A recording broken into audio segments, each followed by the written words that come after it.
Hey there, true believers. Welcome back. Are we live? Can I be seen and heard by the masses? LPH is not there. She will be here shortly. She is in the other room, but she is coming. Can anybody hear me? No? I'm talking to myself. Then I can act like I'm in front of the mirror. There's Masters Maniacs from Mexico. How are you this evening? Is it evening there yet? I don't think so. Robert Wilson, John Fronzek, hello David, and soon to be LPH because she's not here. Melody Shakus, hey David, how are you? Oh, it's 5 o'clock there, Maniac. Distorted Reality, thanks for joining us. As people are starting to pile in, Socrates, Eric Peter Carlson, King Pope. Come on, guys.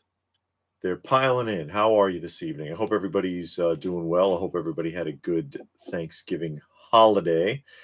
Johnny Future, are you still in here? I know you were sitting there in the waiting list. Links, John McJunkin, hello everyone. Anyone and everyone. And again, LPH will be here in a moment. How did Thanksgiving go for everybody? We were at her parents' house. Oh, Johnny says, yes, I guess there was a slow lag. There probably is a lag. Atomic Fitness. Atomic Fit. Yeah, that's what I'm talking about. Robert's just a fan. Belated Thanksgiving. Thankful for both. From is not allowed in this room because he likes to jump on things.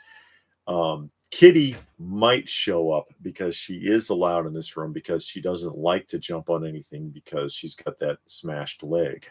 She stays low to the ground unless it's the bed. Willie Woodson, what's up from Milwaukee? How are things in Milwaukee? Johnny wants to know if I had turkey and pumpkin pie. Nope. No, we did not. We did not have turkey or pumpkin pie. Hi, everybody. We got Joe's up, Socrates, Link, Brandon, Wim. Hi, Johnny. Yeah, look, they're all piling in. R. Joseph Grundy. Robert, just a fan. Atomic Fitness. Yeah. John McJunkin. Hey, everybody. Hey, Melanie. Okay. And then what she was talking about. Where am I? I lost my place completely. Link says they watched a video on restaurants. Oh yeah, the childhood restaurants, whatever happened to. They're all gone. Yeah, they're all gone. And some people made a couple of arguments. It was interesting because somebody had said that that's not true because their restaurant still has the crayon and paper that they give the kids, and that's not quite what we meant. No, we're not talking about that they can accommodate a kid, but that it's like party time when the kid shows up. They're like, oh, this restaurant really has my best interest at heart, like how we used to feel when we walk into a McDonald's or Burger King back in the day. Johnny Future said, did you see what he got in the mail today? Yeah. Oh, on the Facebook Messenger. What do you got? Yeah, it's like the GMC plate for the front of the DeLorean, right? Oh, that's cool. Let me see. Yeah, I did see that. I just didn't have a chance to respond yet. And King Pope says, anybody ever told you look like Rick Grimes? Yeah. A Rick full beard. David had that same beard, and he looked just like Rick. He's trimmed the beard down a lot since then. But I'll try to. I'll cover it because the address is still on there. But that's what he got. Anybody can see that. That's what he got in the mail.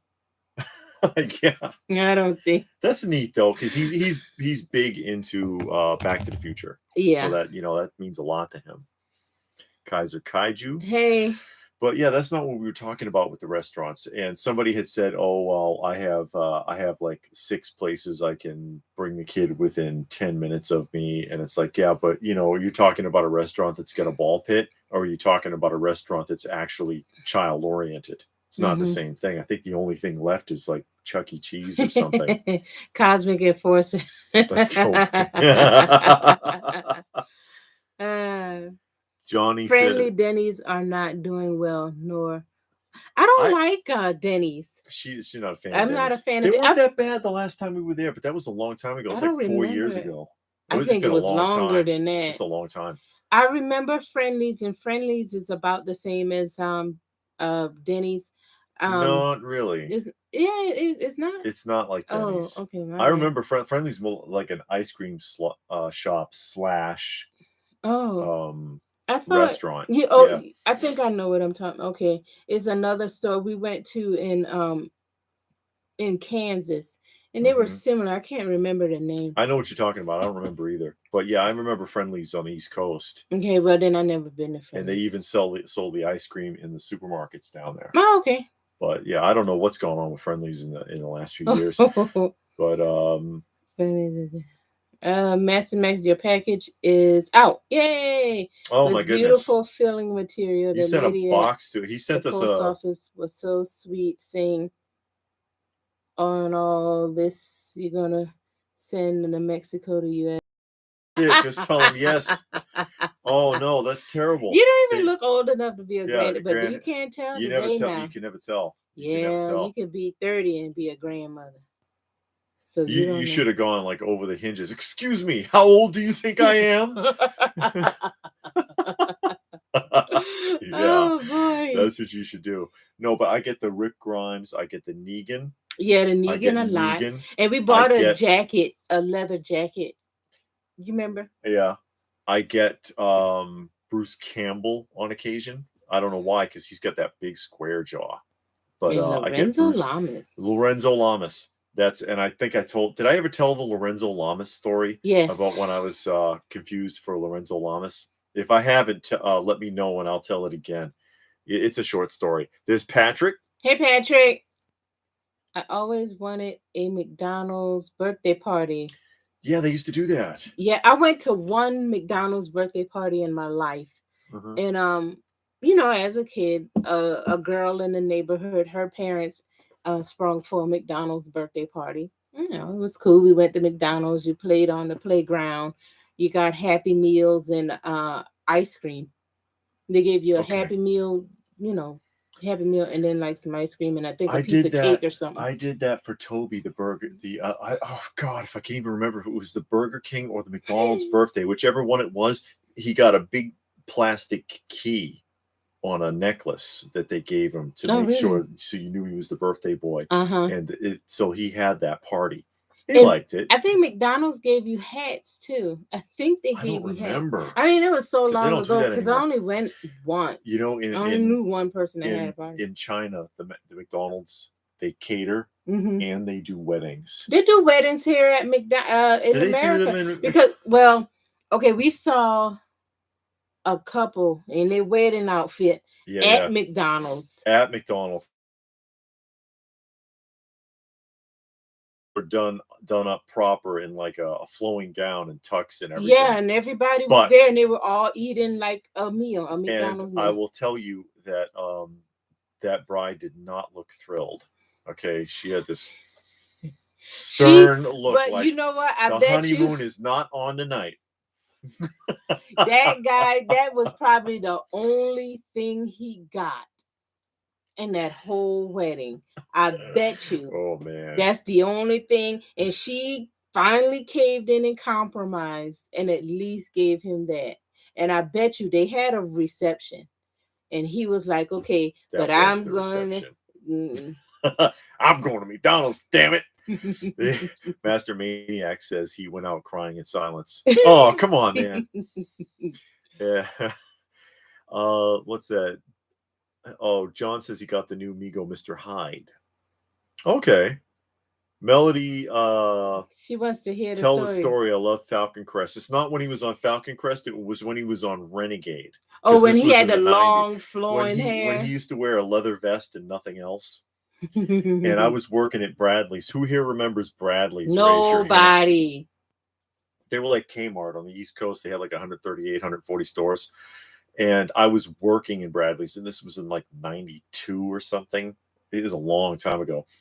And these two old ladies creep up on me. And I mean, like, one of them's holding a purse like this, and they're inching up on me while I'm standing there. I'm wearing the red vest, the red Bradley's vest. Did you have long hair? Yes. Oh, okay. I did, actually. It was like that long. Yeah. And I had a racing gun in it and a Telzon. If you guys don't know what a Telzon is, it's that, like, that big gray brick with all the buttons on it that you use to scan stuff in the market. Mm-hmm. Back then they cost like $3,000. But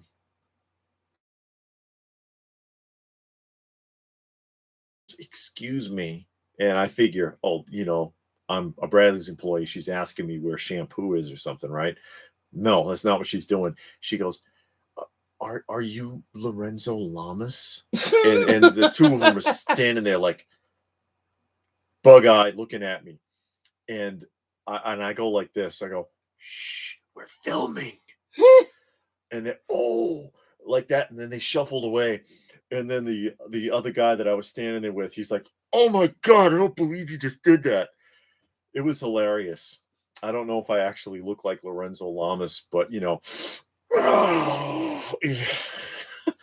My mom is here. Say hey. Oh, hi, Daisy. We spent Thanksgiving with Daisy. Yeah, we went to South Carolina and we spent time with her and my dad, you know, sitting around talking, watching Gunsmoke. So we had a good time. See, people remember Bradley's. Oh, yeah. Melody remembers. John remembers. Is it me or are they gone? What's gone? I don't know. Bold Gambit says those old ladies must have been born in the 20th century. In the early 20th century, maybe. Yeah, Caldors and Ames, that's right. And Zares. Zares was another one, and Ann and Hope. Yeah, James Way. I don't remember James Way. Sorry. Eric Peter. I don't know if I remember James Way. I don't think so, actually. If they had, did they have a James Way in the Boston area? I don't know. Melanie said she missed Falcon Crest. I want to watch Falcon Crest. We're on Dallas now. Boy, it was a sad episode today. I wanted to cry for old Sue Ellen. Ooh, JR did her wrong today. That guy was mean. Oh, I didn't know. I don't remember how mean JR was. Yeah, because it was the pregnancy line. Because she's pregnant and they think it's for Cliff Barnes' baby, and then he gave you an think that you know somebody that'll do that. It's just oh, I can't hardly see. Whose parents bought their kids Christmas gifts at the TG&Y store? I don't know what TG&Y. TG&Y? I never heard of that. I don't think. I threw up in the bin in Zane's when I was a kid. Oh, Zares. Gerald was mean. He was awful. He was horrible. He was awful. Boy, he played that part though. What, John Hagman, I think is his name? Larry Hagman. Larry Hagman. From I Dream of Jeannie. He played that part. Oh, and there's Dama. Good evening. Or is it me, or is it connection problems with all of you too? Yeah, we having connection problems because the little. We just got a little prompt. Yeah, we got 2 alerts saying that it's connection problems. So I don't know what that means. Hopefully there won't be an issue. Yeah, hopefully not. That happened to us once before, and we just were off for like 5 minutes. And we had to go and set up someplace else. Sue on the rocks again. By the way, caught up in the video. You haven't seen Loki so far. Neither the new Mazinga. Yeah. Added some sweet. Okay, bootleg. So don't go spend money on that. Yeah, we were saying Masters Maniac sent us a care package to our P.O. box once before. He sent one once before with a bunch of little goodies in there. We did a video on that. Yes, we do have some exciting new Funko Pops. Distorted Reality, because he is a closet Funko Pop lover. I don't know about that. So, yeah, but I'm not going to bore the rest of the crowd. I know you want to see it, but I'm not going to bore the rest. See if IHOP had the fine print with the eggs and the pancake batter, but they wanted to see his card. Oh, no. And so he wouldn't go in.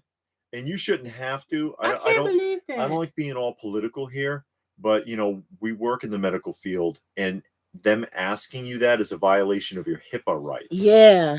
It really is. They're legally bound to not ask you medical questions. Socrates is asking about this hat. Oh, yeah, Actually, this was in the care package we were just talking about. Master Mexico sent me. Mm-hmm. So I don't wear hats. So I got it hanging up. Yeah, she just put it with the master's figures. When I worked with the city of Atlanta, I did wear hats a lot. But where I am now, because I work inside, I just don't wear hats now. Yeah. So I got it hanging up. But I used to have a big collection of hats. I'll set it. Yeah, hang it up later. Yeah. I used to have a huge collection that matched all my outfits and stuff like that. There's Gilgamesh. Hey, Gilgamesh, how you doing? And Distorted says the video's jumping a little. But yeah, somebody was saying that. Some connection problems. Hopefully it won't keep up. Oh, Eric got the quarter scale Michelle Pfeiffer Catwoman from Tweeterhead. Oh wow. I saw that. Yeah, we remember that one. That's a big piece, isn't it? Is that the one where she's on the bike? No, she wasn't on the bike. That was the girl we saw today. I showed you. They had a thing of her. Oh, Michelle Pfeiffer, of course. Michelle Pfeiffer was the one in them heels and couldn't walk. Yeah. No, she didn't move an inch. She was in Michael Keaton, the second Michael Keaton. Yeah. But what's her name? Maniac says that it skipped because you mentioned the F word. That's not why it skipped. Let's see, just got my new. Okay, that was Eric. Yes. Tweeterhead, Live Out Love. Yes, I love it. I like the first one a lot better. But yeah, I do like that. And speaking of Batman, we did review the SW Toys 1/6 scale action figure of Joaquin Phoenix Joker. Yeah, we did that one just recently. So that's up. For you who didn't get to see it, that's up and running. And somebody says those Burger King does Burger King do birthdays? I don't think they ever did. Did they? I think they did. So, you know, and it's one of those things where like select locations, but because there were certain McDonald's that had pizza back in the day. A lot of people don't realize that. And there were some that had merchandising. We used to go to one. I used to take the kids to one in the Boston area that, you know, they had a big display case full of stuff, plates and cups and all sorts of McDonald's stuff that they would sell. And John F is saying today is Small Business Saturday. And Socrates want to know if we have any Christmas themed toys. I don't. You do. You got the the Christmas He-Man. Yeah, from Super 7. That's it though. Yeah. Nothing else. I think that's it. In Germany, they do. Here not. Now, Master Mexico, you got to kind of tell us what you're talking about. Let me see. It was right there, actually.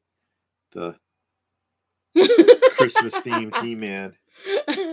He says that when we start mentioning Funko, the screen messes up and the Lord wants us to stop. So take a hint. Oh, I see. Is that what it is? Yeah. I don't know. Was Master Mexico. There's still some people that are really. Oops, I dropped something. Man, leave stuff alone before you break it. There's still some people that are like. Oh yeah, I do. Into Funko. Now that somebody said Rudolph, I do. Grinch. And I do have some Mickey Mouse, Christmas, and Rudolph. Yeah, Funko Pops I do. I just remembered. I totally forgot about that. And somebody said Rudolph, and it Robert wants to know, what is Krampus? I know there's a horror movie, but I never understood him. Okay, he's graphic. The actual lore, because Krampus is like a historical story figure like Hercules or something like that, and it comes from like Eastern Europe. I think that's a German. Is it German or is it I know it's Eastern European, but it's, you know, the story's a few hundred years old. Yeah, and it ties in with the Saint Nicholas. When they started doing the thing with Saint Nicholas who would come around, but Saint Nicholas had a companion, and it was this creature Krampus. wow. And so St. Nicholas would pay you a visit when they came around to people's homes. St. Nicholas would pop in if you were a good kid, If you were a bad kid, Krampus would pop in and he'd kidnap your ass. He'd stuff you in a bag and take you away and make a meal out of you, basically. Yeah, and Master Mexico says it does come from Germany. Yeah, because Okay. I looked that up, and it's more than brutal. Yeah, because I saw a documentary on the history of like Christmas and where all that stuff come from, and all of the things that go along with it, and they went in depth about Krampus and who he was. And some people stop at he just put coals in your stocking, but the history goes way deeper than that. It's more they than would in those days they'd love to get some coal because it would go right in the fireplace. Mhm. But and Masters, if I'm off, just let me know. But I think that's used for almost 300 centuries to get rid of your children. Yeah. So yeah, I figured that's what it was. Christmas history or something like what? Laney Lane says, "Hey guys, a big thank you." Oh, Link was saying, "Do we remember the Pokemon Christmas meals?" I wanted to make sure. Okay, I do remember, and they had like a card inside of the bubble, right? I don't know. John McJunkin said, "Who used to get the JCPenney, Sears, and S&P Christmas catalogs?" Last year, David Montgomery actually did. Ward's. Yeah. That's it, Jane. No, there's also Montgomery Ward's had a big one. David actually did a review of a Christmas catalog. You know how I Sears. do those Toy Fair catalog tours sometimes, and I just did the one for the Thundercats playbill. Yeah. I did one for the Sears catalog, but I skipped over the clothes and stuff, and I looked at the toys and electronics and other things. I did it like a kid would do it. So, what would attract a kid's attention? The digital watches and things like that. But I did one of those last year. Those catalogs are expensive to buy aftermarket. Yeah, but I remember that, and that was a big thing. We waited on that catalog, and then you went through seemed like it was 20, 30 times, and you wrote out what you wanted, and you just looked and looked, and you read all of the descriptions, and man, it's you forget about it until you get older. How much time you just put into that magazine, wishing you would at least get one thing out of it. Even the weekly flyers getting it, but I want this. Yeah. Let's see. Melanie says we watched the animated Toys the Night Before Christmas on Thanksgiving. Okay. With the mice. It's my favorite. Do you have a favorite Christmas specials? Mine is the Mickey's Christmas Carol. I love that. And one of mine is actually, I don't know if I should tell him. Why not? Because I'm going to do what I did with Halloween, and I'm going to put up a Christmas special with commercials attached. I'm going to try and get him to put like three videos in one. So you can just sit down for about an hour. She's going to try to get me suspended from YouTube is what she's going to do. But it's the Fat Albert Christmas special, which hardly anybody has ever seen. It is really well done. It was sad, but it was good. Hi guys, I was previously Gub Dig.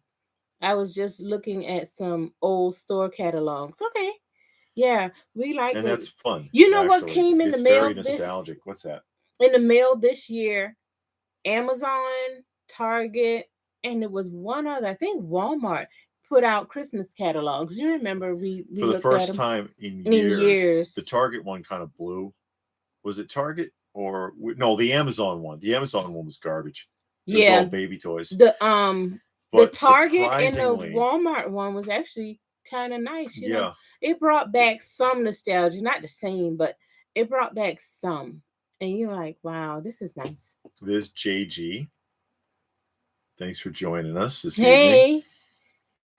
The Krampus Funko Pop. I know I don't have it. I wanted it, but I didn't. Yeah, they sold those at Hot Topic. I think they had like 10 different versions of it.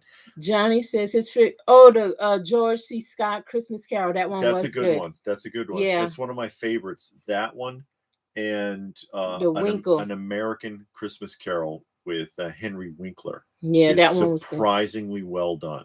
If you ever doubted that he could act because of watching Happy Days, you'll be surprised. Yeah, he was good. And Eric says Mickey Mouse is his favorite Christmas show too. It's fun.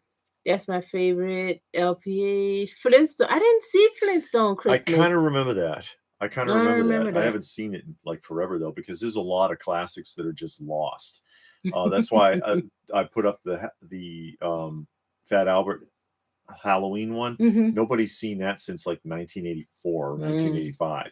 So I knew it was one that a lot of people wouldn't have been familiar with. I thought it would be fun.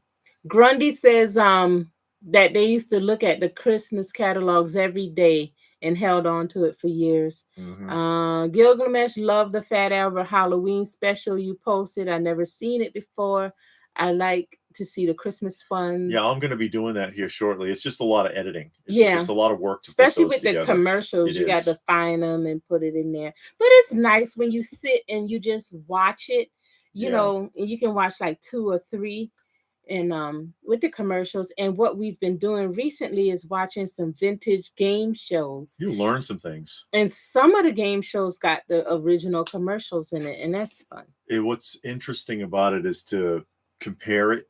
For one thing, the commercial airtime is much shorter. Yeah, it's sometimes a minute, 2 commercials, and they're back from the break. So we spend more time looking at them. And even if it's the same sponsor, like we were watching one with Orville Redenbacher, and during the course of the game show, there were 2 Orville Redenbacher popcorn commercials. They were both different. Yeah, they did not repeat the commercial within the same show. So, and there was no repetition thereof. Every commercial that came on was completely different, no repetition. Nowadays, you watch these commercials, you might see the same one twice in the same ad break. Yeah, back to back sometimes. And then the commercials nowadays, you don't even know what they're selling. A lot of times, it's like, what the hell are you talking about? Volkswagen commercial with those people off key. Yeah, what are they trying to tell me? I don't know. And you look at the old automobile commercials that tell you miles. This miles in the city, miles in the gallon. How many people can get in there? How much trunk space have you got? You got air conditioning. They gave you details. They don't give you details anymore. Yeah, they just show you a car and people, kissing and doing all this. Or they show you something the car you're never going to do in your car, like driving it like 180 miles an hour on the freeway or something crazy. And if you even get the luxury of seeing a car commercial and it's not medication or insurance, the insurance commercials are lame. The only ones that are good is the ones where they have the like the Zoom call. That's good. Those are funny. It was for a minute. But now it's back to being dumb. Yeah. Brandon says, what about the little Kenner booklet that came with the vehicle and playset showing the Kenner lineups? Yeah. A lot of toy companies did that. The little book, and it had all the other toys that you could buy from that company. Those were fun. Master Mexico, my favorite is the Muppets Christmas Carol. Okay. I think I did see that. I hope the DVD will do it another year. Can't be Christmas without it. I like the Jim Carrey version. Jim Carrey of I guess he means the Grinch. Yeah, Jim Carrey did it. David, remember the Pac-Man Christmas special? I don't remember that. That sounds familiar too, because they had a Saturday morning cartoon for like a season back in the mid or early 80s. And it was the whole Pac family. As dumb as a bag of rocks, but Johnny Future said it was a Honeymooners Christmas special. I don't remember that. I don't remember that one actually, Johnny. And Santa Claus is Coming to Town. I remember the name, but I don't remember the show. Is that one of the claymation stop motion versions? I don't remember. Muppet Christmas special was great. It crossed over with Fraggle Rock. Now that sounds familiar. I remember the Pac-Man Christmas. Kaiser says people hated the Jim Carrey Grinch, but he loves it. Afro says, what's up? Everybody remember the racing in the base Christmas. Altron Kaiju. You're calling him Afro again? You're gonna have to change your name to Afro Kaiju. So and then she'll call you Altron. I know, right? Because you just glance real quick because you're trying to keep up. Oh, and I can hardly see these anyway. You need more lighting, but then the light's too bright, so we turned it off. Yeah, Anyway, okay. because there's one like right here. I think it came out in 1985. Okay, she talking to links. Commercials aren't the same. Yeah. They're not. It's changed a lot. And you can really get a sense of that because, you know, I put up the last compilation I did was the Thanksgiving Day commercials, and people watched them and were like, wow, the commercials just do not feel the same anymore. They really don't. It says, do you remember The Night Before Christmas with Art Carney and Jacqueline Smith Hardy? Anyone talks about it and I don't know. it's cheesy. Well, I never heard of that one. Know. Gilgamesh says old commercials with useful information about the product. New ones are modern art diversity. Yeah. Yeah, they think they are. Yeah. They're always pushing something in there. Jack Frost with Michael Keaton. Who's ever seen the Paul Lynde Thanksgiving or no Halloween? Paul Lynde Halloween special. I don't know what that is. You want to talk about notoriously bad and star power packed. Oh, really? I ought to find that one. There's Exotic Carfax. Most wonderful time of the year. Are you actually singing? He got it playing in the background. They tell you it's the most wonderful time of the year. A lot of people end up depressed. I know. That's the holiday season starting around Thanksgiving all the way through New Year's is the biggest time where people have suicide. I think people feel overwhelmed because of that false sense of obligation. They feel like I have to go here, I have to buy this, I have to do that, and you don't. Because people make them feel like they have to buy something, and then at work they do that secret Santa, and then they tell you got to do something, and then everybody in your family send you a Christmas list, and you feel like, oh man, I got to buy this person something, that person something, and it's just a lot. Frito-Lay did that with the secret Santa. Oh, I was like, can't you just leave me alone and let me do my damn job making chips? Willie Woodson, the Mr. Magoo Christmas. I think I've seen that one too. I remember Mr. Magoo. I remember his Saturday morning cartoon. Old toy commercials got you excited to want to have your parents take you to the store. Good times. You have the kids. You'd see kids playing with the toys and the action figures.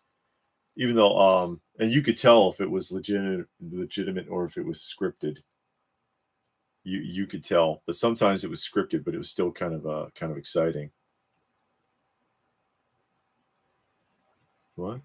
Who are you talking about? A Kaiser? Oh no, they're talking to somebody else. Okay. Oh, anybody remember Coca-Cola trucks? Christmas I remember that because they had those special lighted up trucks where they had the light panels on the entire sides of the trailers. Yeah. The Smurf Christmas was good. We saw that. Smurf Christmas is awesome. Yeah. And Gargamel is one of my all-time favorite cartoon villains. Gargamel is freaking hilarious and obsessed. Yeah. He is absolutely freaking obsessed, and that's why he screws up. Because he's actually a good wizard. If you watch the show long enough, you figure out, hey, his spells work. They really work. But he's so determined to hurt the Smurfs, basically because they're happier than he is. He's jealous of their happiness, and so he hates them for it, and he wants to destroy them. Remember, he wants to actually even eat them. That's how angry he is. He wants to put them in stew. It's like, golly, Gargamel. Melanie says that to buy gifts for your family, no matter what, they don't appreciate it. And that's true. They don't. They don't want nothing. No. The stuff you want, you can't afford anyway. You know? And it's like, why are you going to put that on somebody? And then they judge your love by the gift. Value. By and the value about of how it. much, about how much it costs.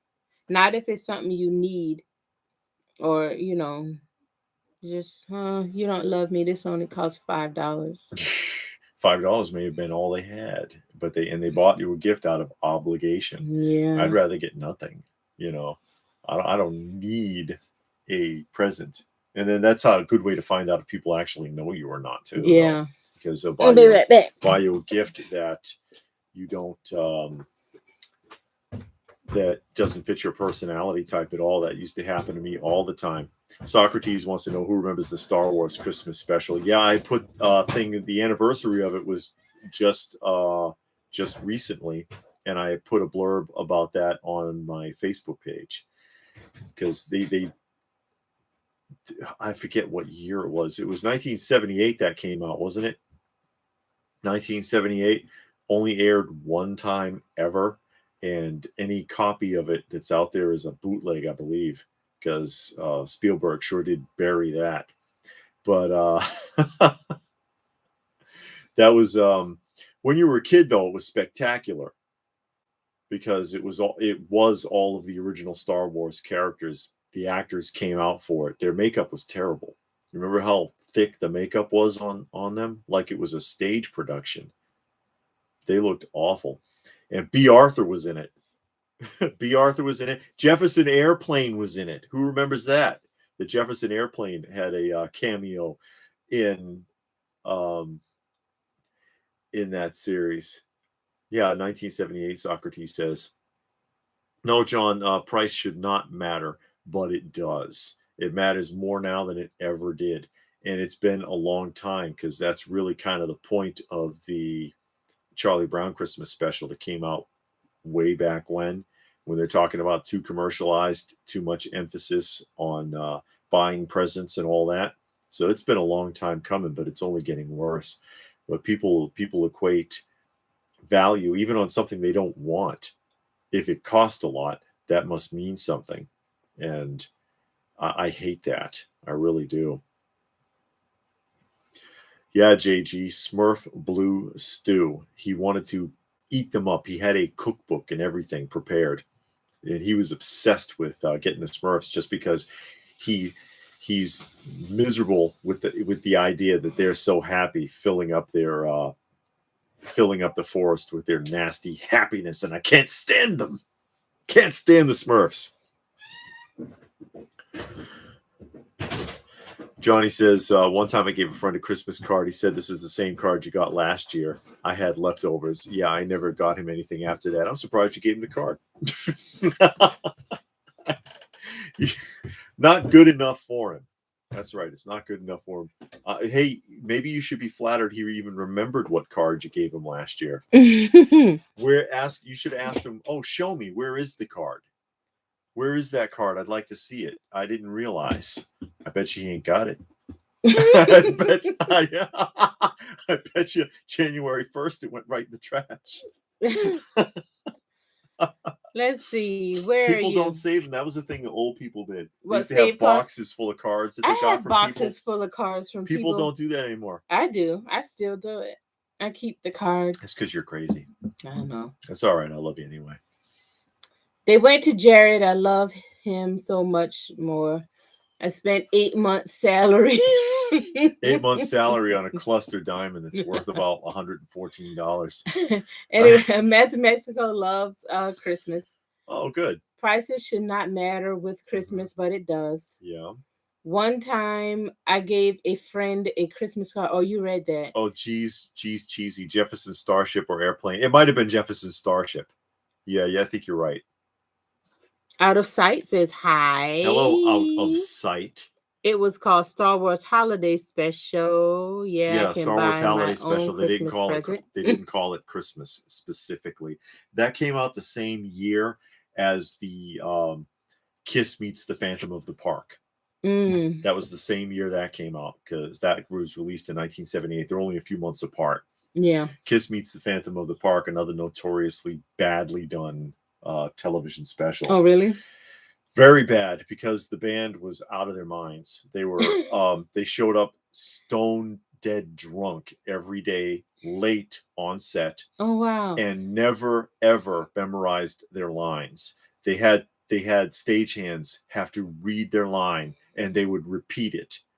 And that's why there's so many cut frames in that, I believe, because they would sit there and they would name the person at Ace line, and then the guy would read it and Ace would just repeat what he said as an example and then pass out somewhere. It was, from what I've read about that, it was so difficult to work with them. Wow. And if it looks familiar, if the whole movie looks like a Scooby-Doo cartoon, that's because it was a Hanna-Barbera production, in case nobody knew. Melody says you're buying gifts for people you only see once a year and all they do is complain. That's true. Yeah. You don't need to see them. Mm-hmm. Screw those people. Jefferson Airplane was better than Jefferson Starship. I like Jefferson Starship. I didn't know it was a Jefferson Airplane. Yeah, it was a Jefferson Airplane. I got them mixed up. It was Jefferson Starship. We built this city. That was Jefferson Starship saying we built this city, right? Billy Barty was in that too, wasn't he? Billy Barty was in everything, though. If it called for a short person, Billy Barty was in there. Billy Barty started off in vaudeville. And he used to pretend to be a child prodigy. Dr. Shrinker. Some of you guys. Hey, LJ, how are you? Oh, LJ the Geek is there. How are you doing, LJ? You doing a night owl thing tonight? He did dinner with him. Yeah, LJ. For those of you who don't know, LJ does. He has his own channel, and he does live streams. Yeah, and also, he just had one for Thanksgiving. Come eat dinner with me. So you sit and you eat dinner and chat and do all of that. And for that matter, so does Masters Maniac Mexico. Yeah, he does a lot of stuff. Teaching tutorials, like he was showing people how to take the little plastic toys and making a metal. Yeah. Yeah. And he's multilingual, so he does his he speaks like 50 languages. English, German, and Spanish. He does his videos, and so if anybody wanted to check either of those guys out, and he speaks Swahili. Take a look. No, he doesn't. Oh. I'm pretty sure he didn't say Swahili. Oh, he speaks Viking. Yes, he does. Actually, he does. Traditional classic Viking language. He was a mentor on Viking to tell him how to say those little bit of words they said when they said it. Lynx says Tim Allen's Santa Claus. The original one, was all right. Tim Allen's Santa Claus was all right. I didn't see there's 3, right? I didn't see the third one. I didn't see. Yeah. I don't know. I don't think I did see. LJ says he's going live at 10 p.m. Eastern Standard. Okay. So yeah, maybe some the people watching here today might be interested in catching that tonight. Yeah, and LJ, we talked about this before. He's the one you can talk to about getting your Funko Pops graded. He has a bunch of graded, and he did a lot of videos on it. Because someone was asking. Yeah, someone was asking before, and I said, LJ, and he's the guy. LJ, that's who we were talking about. He's the one that does the Funko Pop grading. So if you got questions about that and where to go, he's the person you talk to. Yeah, Masters says no Swahili. I mean, yeah, Masters Maniac there. All the warm words. Isn't it? He's studying it though. Kaiser says Tim Allen is a god-annoying man. Well, Tim Allen is annoying. I never could stand Tool Time. I always hated that. I always hated that Home show. Improvement. Tool Time was the name of the show. Yeah, that's right. It was the name of the show on the show. I like his assistant. No, the assistant. The assistant. Yeah, the assistant got his own show. I didn't like it because of the way his wife pushed him around. Yeah, he was a total wuss at home, and she would run him over all the time. He was a bad handyman, but the assistant was a host on Family Feud. Oh, Out of Sight says he got the Mondo Man-at-Arms art variant. Wow! Oh, you got one. Congratulations. That's nice. That was a nice one. Oh, this Marcus Franco in JG. He was already there. Us. Marcos. Thanks for joining us. It's Marcus, not Marcos. Did I look at it wrong? I must have. Yeah, and Wheels of Doom. From Australia. Glad to be here. Glad to be here. I saw the Barnabas Collins on eBay. That one. Oof. It doesn't. Yeah, it's expensive. It's okay. Yeah, I am talking with someone. He says you could use the clothing if you don't like it. Yeah, but you spent $500 on a figure for some clothes. Thank you, Stone Sour. Stone Sour's here. Where have you been? Oh, the restaurant fading nostalgia video was great. Thank you. But back to Robert. I found a website. It's called 16 Accessories. I think that's it. I got it saved. Yeah. I think it's called 16 Accessories, and they sell clothing, every accessory you need for a 16 scale figure. And I'm talking with somebody to do a head sculpt for me now, and I'm looking for a body. Well, I don't really have to look for a body. She's looking for clothing quality equivalent to the Big Chief Studios John Pertwee that I reviewed not too long ago. Yeah, because the clothing was really well done. It was just a pain to work with because the buttons were real. and it's like I can't get the button out of the freaking loop because it's like that big. That was the only thing. I was impressed with it, but you know, there's wheels. Oh yeah, of course. Yeah, we I said just read wheel. that. I was looking for somebody else. I lost somebody. Oh, Brandon Kentucky Mud. That's who it is. Brandon Kentucky Mud is here. He's been here from the beginning. Was he? Am I losing my mind? Yeah, you are. Okay, thank you.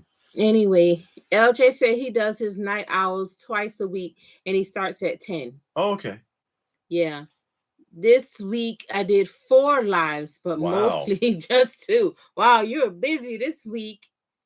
But yeah, I can't wait. I got a head sculpt coming. I'm gonna grab a body from eBay, and I'm gonna go to 1/6 scale accessories and get the clothing I need, and then I'm gonna find a casket just for the background, not to actually put him in, but just for the background, and we'll see how it goes. You know, we'll see how it goes. Hopefully it turns out nice. So yeah, she's working on it. She's working on it.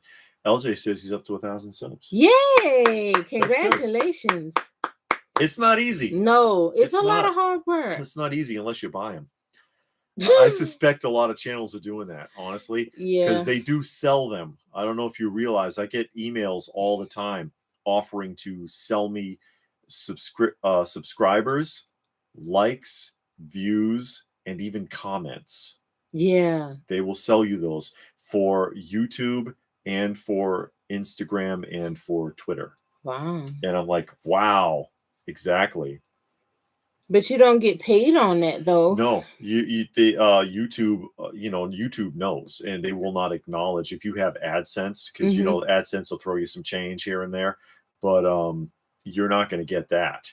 But I don't, I don't want to buy subscriptions or views. People are going to watch it or they're not. Yeah, buying. But there are some of the. If you ever wondered how some of those big channels made it so fast, there's a good chance they bought them. When I buy bodies, I buy 1/6 scale toys. Or pop toys bodies. They hold those poles real good and are pretty cheap. Just got made. Okay, you gotta read because my eyes are starting to blur up. Well, it says just make sure the skin tone and neck hand adapters fit. Pop toys bodies are my favorite. Okay. Yeah, I'm gonna find something. Barnabas is like really pale the face is because of the makeup, but I'm not really worried about the hand part. Just as long as the face and the clothing is good. I thought about trying to find somebody to do 3D printing to get the ring and the walking stick.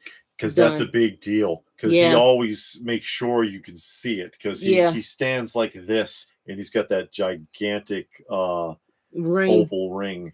And that ring is important to the storyline, and so is the cane. So after I get the body and the clothes and everything and the head sculpt, I'll be on the hunt for a 3D printer person to do the cane, walking stick. Least, Well, the cane and possibly the ring. The ring. So we'll see. We still got a long way to go, but we're getting there. Hey guys, Scooby75. Everybody, where do you buy your cases? The cases that you see here, I got it from Toy Shield. Now, let me tell you something about Toy Shield. They are cheaper than if you go to Zola World. Yeah. But the thing with Toy Shield, like let's say you want 5 different size cases, only buy one at a time because they will mess it up. You'll get the wrong size case, or you'll get the right case and the lid will be the wrong size. The lid will be the wrong size. Yeah. And all of that. Their shipping is fast. Of course, the shipping is expensive, but they have a lot of stuff. And then, you write down your sizes and they stuff fit a lot of things. But again, if you want more than one type of case, buy one set at a time because they will mess it up. They messed our order up, and then when we contacted them, they sent replacements, and they were wrong. Yeah, they were still wrong. They still were wrong. So I was just like, "Oh, come on, dude." Yeah. We got a lot of cases and a lot of tops that don't fit. Yeah. So, there's What are you nothing you gonna can do do? about that. But Toy Shield. If you just Yeah, type in Toy Shield in the computer, it'll come up. you'll find it. Mm-hmm. Eric Peter, actually buying subscribers actually hurts your channel because the ratio of subscribers to the amount of views on a channel YouTube looks like a negative if that's low. Yeah, but you can buy the views too. Yeah. You can buy the views, the likes, all of that. And LJ says, I earned mine. I feel you. Yeah. Yeah, and Hard work. yeah, and that's the best way to do it, even if it takes a long time. And you got channels out there that tells you ways to get subscribers quicker, and they don't always work. You just got to put the content out there, try and make sure it's the best content, you got good quality, and just wait and work at it. So Lynx wants to know, what if Funko Pop went bankrupt tomorrow? Well, then you'd be able to get all those ones you missed cheap, because most people, I think, that have them are holding on to them because they think they're going to be worth something, and they will flood the market. let's see. Since he's pale, I probably look at 1/6 scale zombie body without body damage. Yeah, that might be a good idea. Okay, I'll take that one. Oh, geez. Okay, thank you. Thank you, guys. I I appreciate you it. guys. Yeah, no problem. What are your feelings on the retro play Masters of the Universe? They already have a new 22. The new 20. Yeah, What's the another new 22? wave. The retro play, like the Origins. Oh no, I ain't doing no more Masters of the Universe. Nothing. Not the new She stuff. wants to concentrate on this stuff. I mean, I bought I got the original one here, and I got some classics, and then I got some of the 2000X Super 7 made theirs, and I got those, and I got the Filmation, and it's just the same thing over and over and over and over again. And after a while, you're already out of space. Half of the stuff is in boxes. I'll just get the original and be done with it. It costs more, but it is the original. Now with the new ones, the Origins, I do get the animals, like the Panther and Battle Cat and all that kind of stuff. I'll get those, but as far as just the figures, I'm not going to get anything. Yeah. But yeah, she just want to concentrate on the vintage stuff. And following up on that real quick here, because I know LJ's saying a bunch of things about that with the what he's calling ninja accounts, the fake accounts. Yeah. The way that works, if you've ever seen this, you ever seen in the mall, and they have the thing where you can sell your old cell phone. That's what happens to them. I don't know if you've ever seen this. I've seen images of this because I've read a couple of news stories on it. And they'll have a whole wall filled with like 1,000 of those cell phones, all hooked up to a USB port to a computer, and they're all on. And that's how they flash mob stuff. You can, there's all your subscribers, there's all your likes, there's all your comments. You can buy groupings of comments from them. A lot of celebrities use those services. Yeah, they do. That's how. Have you ever wondered how did this video get like? Another way, because sorry, I didn't mean to cut you off. Because I got an app, a music listening app, and you can listen to the music, and you listen to it, and you get points, and you get Amazon points. But every so often, a ad will come up, or like a bonus, like get 500 extra points for watching this video. And then you hit the link and it'll send you to YouTube, and it's a new video that just came out like a week ago, and then you got to watch the whole video, like it, and leave like a comment, and then you get your points. So some of it go like that too. It's a lot of scams. Yeah, it's a lot of BS. But it's not that somebody sat there, oh yeah, I heard of that guy, let me go look them up on YouTube. Not always. That's the electronic age for you guys. Yeah, that's why you can't trust it. You can't trust even what is it, reviews especially, because a lot of those reviews are faked, particularly on Amazon. I've left negative reviews and had them removed by Amazon. I've left them and had them removed, and then also I've reviewed items. Yeah. And one company, they was like, hey, take that comment off, we'll give you a $5 they Amazon offer you bribes, gift card. And I didn't remove it, and then like a few days later, okay, remove it, we'll give you $10 Amazon gift card. Yeah. So and they kept upping the ante. Yeah. So yeah, everything can you be can't bought. trust. But I want to write this thing down that this you can't trust them. Out of sight says you can try Pfeiffer for 3D printing or Thingiverse. Yeah, take a picture of it. No, I ain't taking no picture. I'm gonna send a text so I can see it. That's why I wanted to ask also, does anybody out there have an air fryer? Does it actually work? Is it any good? I'm curious. Anybody who's watching, if you got an air fryer, because I don't trust the reviews at all. I really don't. Pfeiffer. And I'm curious to see if those things really work or if they're really any Is good. That 2 R's? Where is it at? Oh, it's 2 R's. What are you looking at? What he wrote down for the 3 Pfeiffer. Yeah, or and Thingiverse. Thingiverse. Yeah. 3D print. 3D print. And thanks for the tip. Yeah. Masters Collectors, if you've seen this up here, I'm going to turn this real quick. You recognize what's up on that shelf right there? There's a real grail. A lot of these are grails, but honestly, the Masters, these are hard to find. But take a look at what's there if you've never seen one of those. If you know what I'm talking about. They don't even know what you're looking at. Right here, this piece. I don't know if you can tell what that is. You can't see. That's a very impressive piece. Okay. It is. Now, let's see. I wanted to make sure I wrote that down. Okay, let's go back. Yeah, we're probably like a mile behind. Did you ever make a Halle Berry figure? Did they ever make a Catwoman? I don't know. I'm not sure either because that movie tanked. She won the Raz Award for that year from or the Hasty's Pudding.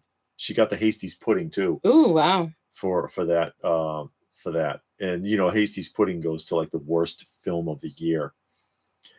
Pop's Mafia, we have a small air fryer, make chicken wings in it, and they turn out really juicy. Okay. David, we don't even have a microwave. Do you have one of those toaster ovens with a little door that you open? You remember those? How you warm your food up? The old way, you just put it on the stove. Says air fryers are awesome. Okay.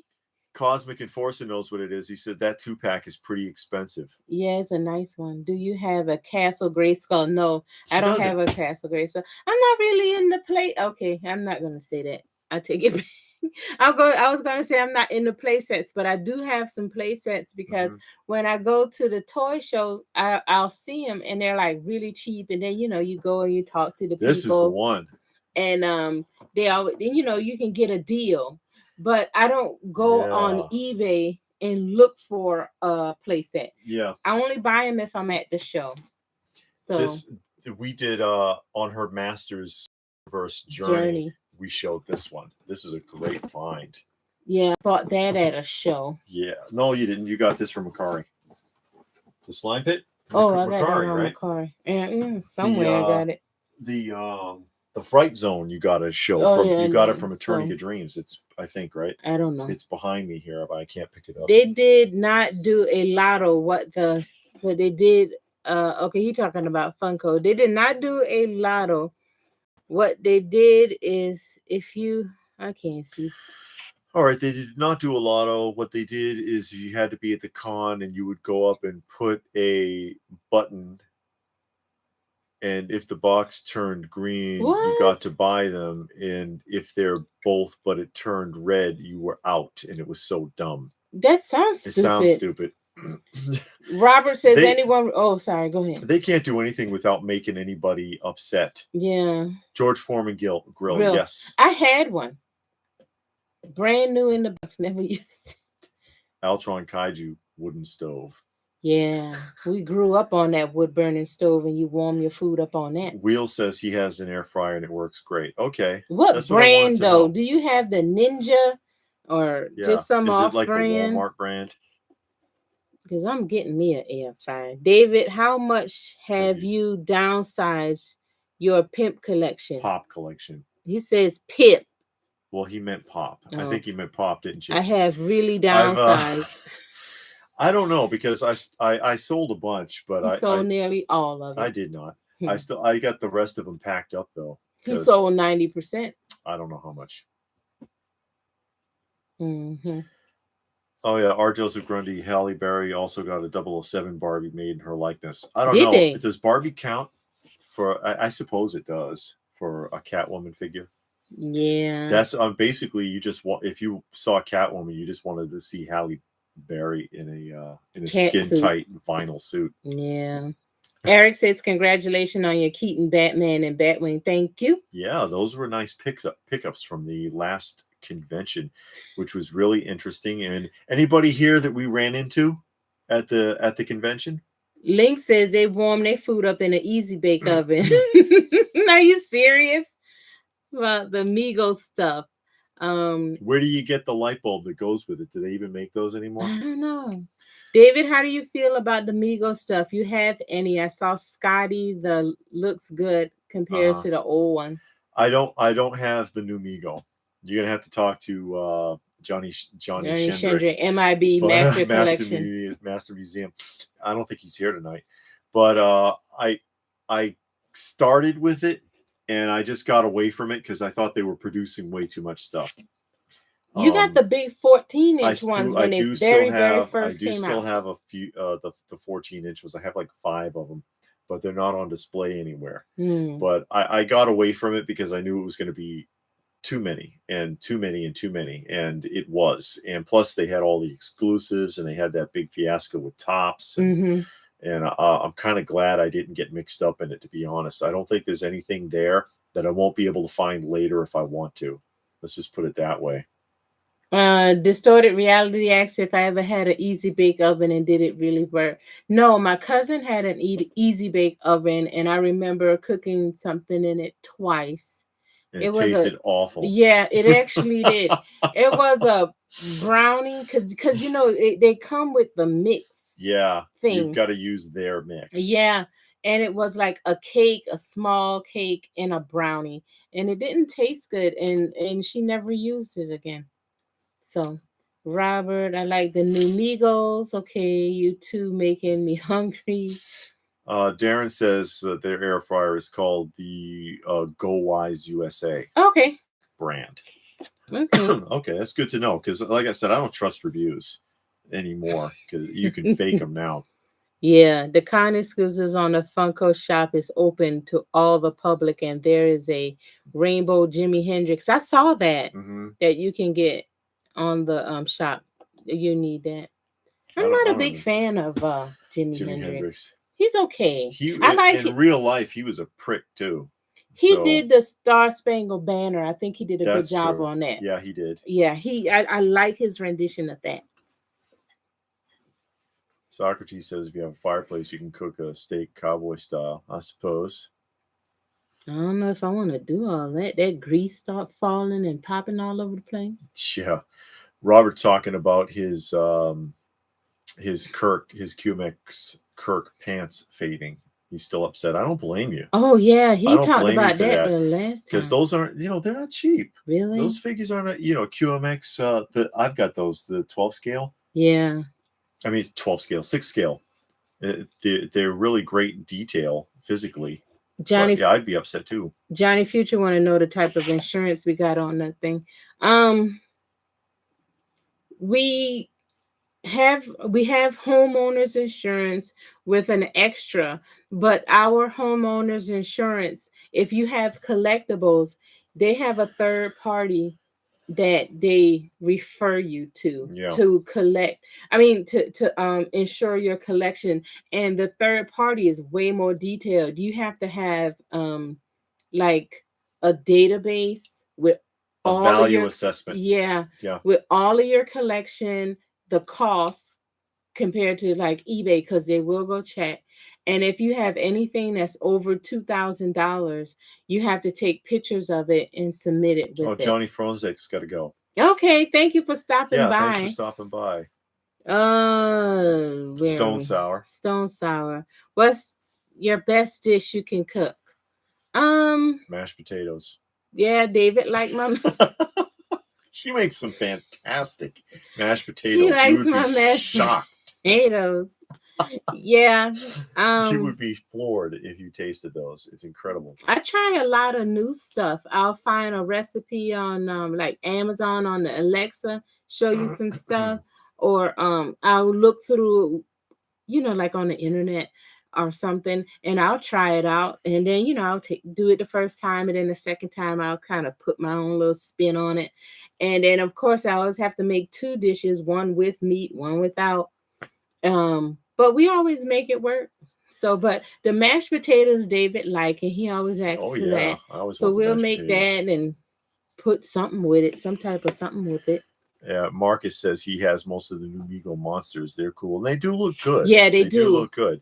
And the older Megos out of the package. And there's nothing wrong with that. Yeah. And we have some. I know she's got the Dukes of Hazzard, the 8-inch. Yeah.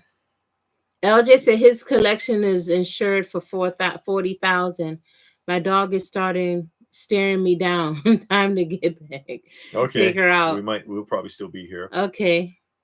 Plus renter's insurance. Yeah. Oh, JG says, I love the articulation tests that you do because it puts everyone on edge if something comes apart.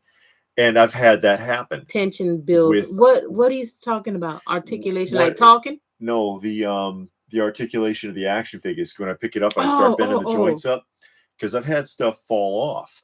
I've had things the Mondo Hordak, the hands won't stay on. When I did the Neon Tech Hot Toys Iron Man, the die-cast one that cost a fortune, his arm fell out twice. Sometimes that stuff just comes apart, and I'm not being rough with him. Yeah, he is. I don't like when he touch up on my stuff. I'm really not. Because he just, rough. He's just manhandling, grabbing, and moving things around, and and it to me it looks rough. And he always I'm sure it does. I'm sure it does. And since it's right up in the camera and the mic's there, you can hear the creaking, and it sounds like, and people are like, "Oh my god!" Yeah. But no, I'm really not being very rough with it because I don't want to break the stuff. Feels like it to me. I'm sure it does. And if we miss your comments, guys, we're not ignoring you. It's just that they flash up pretty quickly. Robert loves pizza pockets. When I was around 10 years old, I asked for a G.I. Joe for Christmas, but I got a Hombre Awards store knockoff. I bought David a knockoff one year thinking I was buying something. I took it out and I'm like, what? Because she thought it was Rambo, but it wasn't. No, I didn't think it. I thought it was Action Man. You thought that was Action Man? Yeah. I thought you thought it was part of the Rambo collection, because she did get me a couple of Rambo figures. No, I knew Rambo. Because we used to watch. It's a knockoff of Rambo. It's carded. It's from the 80s. And I was like, well. Because we were watching the guy from Australia, Tony, Analog Toys. Yes, Analog Toys. And he has Action Man. Yeah, he has Action Man. So that's what I thought this was. It was not Action Man. It was not. Something else. Oh my god. What are your take on Funko re-releasing Pops a year later after people spend it? That pisses a lot of people off. I mean, it's good for them as far as their profit is concerned, because people who missed it can buy it. But if they don't make some change to it, even just the date marker, it's going to crash the value of previous ones. And I think that makes a lot of people upset. Hot Toys does the same thing. Hot Toys re-releases stuff, and then people see the values of theirs go from like 8 to 4.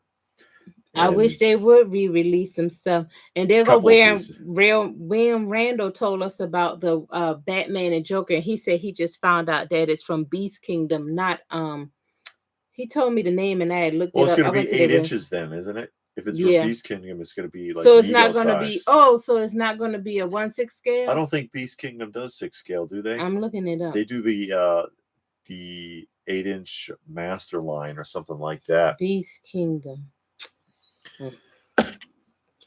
Let me see here. Beast Kingdom. Batman. Well, if I can You find my showed place that here. on Robert the wants to know roundup. if I know what's going on with Mego. I mentioned something about them in the last couple of videos. Yeah, they got into some kind of conflict with Tops, and they're no longer partnering. And I haven't heard anything about releases from Mego in a hot minute now. It's been a while. Is Migo out of business, They're or not they out of just revamping? they're not out of business, but I think their partnership with Tops has had it. So they got to revamp and do Well, they'll what they just were doing. continue to sell retail, but they would do better. Mego does not have a big fan base for modern figures. Yeah. Vintage figures, yes, but modern figures, no. And they would do better to just sell direct market, just like Figures Toy Company or Super 7 or whoever. Just sell direct instead of bouncing around to all of these stores and other entities and pissing everybody off because they can't find what they want. To put it up for 60 days on your website. Anyone who wants one can get it instead of a week, like with Tops, which made everybody angry anyways. And then you'll have your customers satisfied. I think they'd be willing to pay an extra couple of bucks to do it that way. Hey, Alan. Oh, Alan is here. And Johnny is saying he's just asking because he's doing a complete inventory of everything value over $50 on a spreadsheet. And that's what I did. Before the insurance, I have all my stuff on a spreadsheet. Because my homeowner's insurance, I asked them, do you want a list of what I have? And they said, no, just give us a value and then we'll add that to your regular homeowner's insurance. But I was like, man, that sounds like some garbage. So I keep a spreadsheet, plus it helps me remember what I have. Because soon as I get something, I put it in a database. And then this insurance company says they want a database. So it's good to have it. And I want to take pictures, but now I'm too lazy because I never started with pictures. If I had started with pictures, then it would be easy when something just come in, you could just take a picture.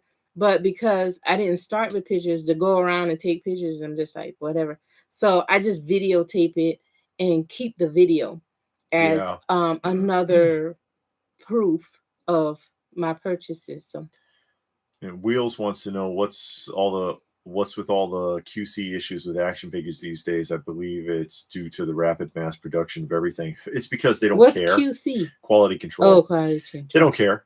They don't care because they know you're going to pay for it anyway. Just like NECA, people have been complaining about NECA figures peeling paint and breaking joints for over a decade. Have they changed anything about the way they manufacture the stuff?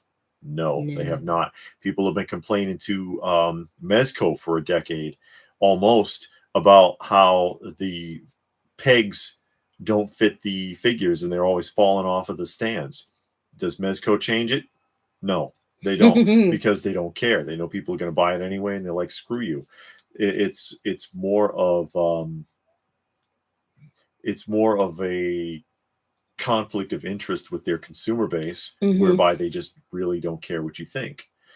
And Mego, especially, their figures nowadays compared to the original ones, which the original ones were kind of hollow limbs, and now they're solid and they break up like eggs. Oh yeah. If you have a Mego, an original 70s Mego and a modern one, they both fall off the shelf. Guess which one of them will get smashed? The new one? The new one, because I've been hearing about that. I've been hearing about, they fall over on the shelf and an arm breaks off and stuff. And they're like, but you've got Megos that have survived decades without a problem. What's the freaking deal? Cheaper plastic because they don't give a damn. Was there ever, a toy you really wanted for Christmas, but you didn't get? Oh, sure. The Evil Knievel stunt cycle. Did you? I never got that. Never got that. I asked Santa for it and I didn't get it. I'm serious. That's how I found out there was no Santa. Because I was brought to see Santa by the school, and I was probably like 5 or 6. And it was like, "What do you want, kid?" And I said, "I want the Evil Knievel stunt cycle," because that was a popular thing at the time. And he's like, "Yeah, you got it, kid. Watch for that under your tree." Didn't get it. Must not be a Santa. I figured out there was no Santa at about 7. Scooby says, "Do I have Motu Pops?" Yeah, they're actually right here. Oh well, this picture's in the way, but they're on the other side of this display cabinet right here. I was going to spin it around for you, but yeah, I do. Have you ever watched YouTuber The Good Stuff? No. He lives in Utah and does videos on 70s and 80s TV shows. Okay. No, we never seen him. Stallone's doing Expendables 4. Love Stallone. They're not bad. I never seen any of Actually, them. the expendable films are not bad, and the whole premise behind it is that the people that are in it are people that Hollywood would generally consider to be past their prime. We're no longer interested in you for film roles because you're past it. You know, you're too old. You are expendable. Yeah. Hence the name. But obviously they're not. These are seasoned actors. Many of them are still in really good condition. You know, like it brought Dolph Lundgren's career back to be in that, to be in the Expendables. Okay, I tried to buy a common Funko Pop on Pop in a Box 2 months ago, and they still don't have it, but I see it everywhere in the store. Yeah, and that's why I stopped buying Funko Pops from Big Apple Collectible, because I have one more order. Yeah. Then I'm waiting to get filled. They take over a year to send you your stuff. And then but it's you all get in it cheap. Yeah, you get it cheap, but then it's in the store on clearance, and you're like, man, I would buy this on clearance, but I already have it on order. Yeah. So thanks, Big Apple. Get on top of that. And LJ says, did you hear that Funko is trying to sue people that do customs and sell them? Customs of their pops, I guess. No, I didn't hear that, but that's ridiculous. What do they care? Yeah. They're not in a position to sue anybody as much trouble as they're in with the Trade Commission because of their not being entirely forthcoming with their overall earnings and value when they became publicly traded. They got in a lot of trouble for that, and there's like multiple lawsuits stacked about that, and it's just not ironed out yet. I wouldn't be trying to sue anybody. And then LJ says Scooby, she has a whole wall of Funko Pops, and yeah, she has a lot. Yeah, we never showed the pop section because it's in the hallway. Yeah. David had some when we got here, and now he moved them all and sold them. Got rid of them. The first toy console. Okay, let's see where are we. Jeezy Cheesy is there. Out of sight. Did you get the Jada toy Frankenberry? No, David didn't get that. Oh, from Jada Metals. Jada Metals? No, I didn't get those. I'm on the fence.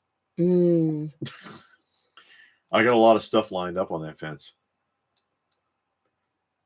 Let's see. Robert says, I want to own my own home, but so afraid, so many bills and surprises. Yeah, sometimes you got to take a leap of faith. Yeah. It's not as bad as you think. I mean, you got to do upkeep, of course. Yeah, and if you're able to do any of the work yourself, it'll help out a lot. But if you maintain the house as you live, then it won't be so bad. It won't pile up on you. If you do regular routine maintenance, keeping your house clean and up to date. I see what he's saying though, because he says with the rent I'm paying, I keep thinking I should own. Yeah, because rent is often more expensive than paying a mortgage. And the funny thing is, you could be paying like $2,000 a month for rent and have a mortgage company tell you that you can't afford $750 a month for a mortgage payment, and so they're not going to take your contract. And when they we checked your credit, and it's like, I'm paying this. I'm paying 3 times that much. What are you talking about? Jeezy says there's a lot of fake Santas out there. Yeah. Link said he bought the Knight Rider DVD set the other day, and Socrates is back. Hey, Socrates.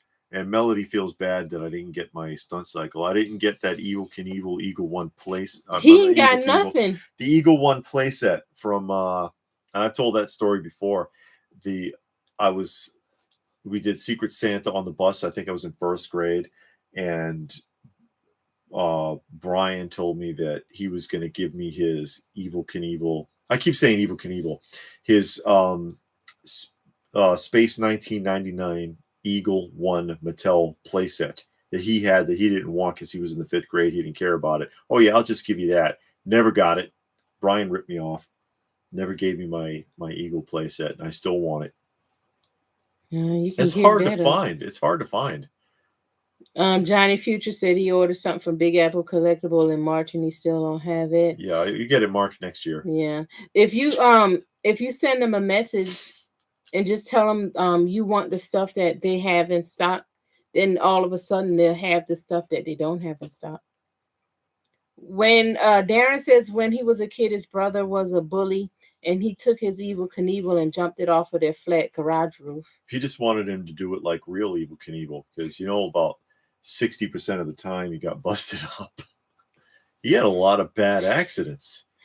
How you done videos on your pop? Have you done videos on your pop collection? A long time ago. We haven't done anything with those pops in years now. Like a tour or something. Yeah, we haven't shown them in a long time. No, we haven't shown. We pay $650 a month for a 3-bedroom in a big yard and a garage. That's good. You ain't in Boston. No. Yeah, what, Kentucky, right? I think LJ. Kentucky or Ohio or something because like that. In Boston, $650 won't even get you a studio. Why form a 1-bedroom apartment is $14. My current mortgage is $1010. Do the man. Woo! Yeah. $1,400 for a 1-bedroom apartment. Stone Sour wants to know if I have any more stories about working at Jay Builders. Oh, okay. I talked about running into what's his name, the lead singer of the Cars. What's his name? David Copperfield used to go in there all the time, and when he did, the manager would bump the cashier. So like if David Copperfield was in the line to cash out his groceries, he would go in there and pull the cashier out so that he could be the one to check him out. I want to serve David Copperfield. It's pitiful. Robert bought the Blu-ray Knight Rider box set. We bought the DVD set. Yeah. A couple of months ago. We got it in Q. And I just got Miami Vice. Oh yeah, he's been wanting that Miami Vice, and he wants the WKRP. It's in Walmart now. Yeah, I don't know why he don't just move on it. Because it's expensive. Walmart is not going to have a sale. But yeah, no, they're not going to have a sale. He has to give it up. The Miami Vice was surprisingly cheap, though. Yeah. It was like $25. I'm like, you kidding? For the music alone, the franchising of the music alone on that must be incredible.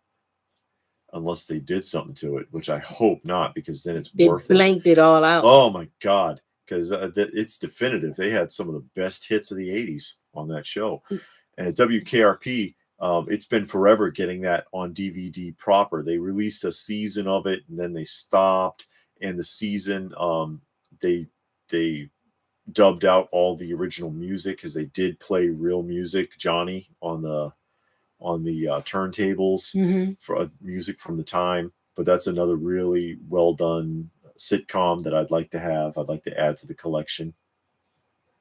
It's cool. When Randall says he needs new carpet, window, wallpaper, and trim because of his cats. His cats tore the place up. Really? I don't know how to do the work myself, so it's going to be expensive. Oh, what are your cats tearing up for? I don't know. Usually that can be managed. David spray all kinds of stuff everywhere, so I haven't had to do that in a long time. But he bought some stuff and I knew what to do. It just took some time to get an adjustment, and they don't do anything. Yeah, they stopped. They did stop. I'll give them that.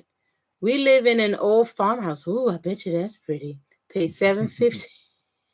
Because I like those old houses because new houses, nothing is going on. You just walk in and the room is just bare and the walls don't have detail. There's no copper ceilings. There's no wainscoting, nothing. No built-ins. It's just like that's extra. Yeah, and then this is the base model. Yeah, but then when you buy, you go in and you're riding through, and it says on a little billboard outside the subdivision, houses starting in the mid 400s, and then you look at them, and they're so boring. Yeah, it's nothing going on that'll just attract you. Every house looks the same, and then you walk in, and the kitchen has builder-grade cabinets, and it's not even granite or quartz or marble countertops. It's a regular old, laminate countertop, and it's just like, what am I paying $400,000 for? Yeah, So I like privilege. The privilege to live in this neighborhood. So you can say, "Oh, I live in Pleasant Hill subdivision." Whatever. But anyway, Scooby says, I need to buy the Motu Complete series from Walmart. Yeah. Are you guys watching the Revelations? No. We don't have Netflix, and I don't know if I want to see it anyway. No, but we are currently watching the original Masters of the Universe. We have the 200X. It's fun. Next. It's still fun. The filmation is fun. Yeah, and we just saw that Mechaneck had a son. Son got lost. And Mechaneck is another one of Duncan's abominations. Because if you read the storyline, not just from Filmation, but Man at Arms, all of the weird like mechanical mutants, like the top guy, Man at Arms, Frankenstein's people. Yeah, he did that. The guy's legs were injured, so he cut him off at the waist and turned him into a top. Twist. Yeah, he made Faker and didn't like him and threw him in the garbage pile, and Triclops found him. Mechaneck's the same thing. Mechaneck, he's in the forest. There was a storm. He injured his neck. He gave him a prosthetic. He wakes up and he's Mechaneck because Duncan found him and gave him a prosthetic neck. Yeah, it gave him a prosthetic neck. It's like, damn, Duncan, what is your freaking deal? He's worse. How do you give a prosthetic neck? I cannot. I don't know how that works. He's evil. Yeah. Link says, "What's the name of the little guy from Fantasy Island?" Hervé Villachet. Hervé Villachet. Mean little bastard. He was not a good guy. Oh yeah. Yeah, in real life. They tear and eat the carpet and all my windowsills. Wow. What is up with those cats? That's a nervous reaction. Hey, Rome Ross. Hey, Rome. Something is making them nervous. And that's when they chew and they pull and claw. They're nervous, so they're afraid of something. And it can be curbed. Something's got to be done to calm them. I'm not making assumptions here, but always make sure for every cat there has to be one litter box. It should be cleaned daily. Make sure the water bowl is refreshed at least once a day, or there should be at least one bowl of water and one bowl of food for each animal, and they shouldn't be near each other. So that way the cats know, like ours, they go to their own water bowl and their own food bowl. They won't even go to another food bowl if it's full. They don't want to mess with it. Because part of that nervousness often is a feeling of competition, because they're like, is this cat going to take my water? Is this cat going to take my food? Is this cat going to crap in my box? They get weird like that. And, that's a way to start. Also, there are calming collars. Yeah, that you can get. That. Yeah, I did that for Crumb, because he would be a nervous wreck sometimes. Especially at night when it was time to go to bed. He was yowling at night. And that's nerves also. When they're calling off at night, it's like, I'm scared. Where the hell is everybody? And that the smell from the collar can curb that until they learn to just knock it off. There's a few things that can be done. I put it behind in the garage. William says, furry, vicious monsters, but I love them. Yeah, I know what you mean. It's very 70s. Old walls. Wall oven. Ooh, I love crank windows. I remember those. 50s style cabinets. Well water's the best. Okay. They're funny. Oh yeah, okay, you read that, and we read that. Okay. Yeah, we're trying to catch up. They do it to get attention. Yeah, that's part of it. To sometimes they're lonely or they want to be noticed. Yeah, the plane.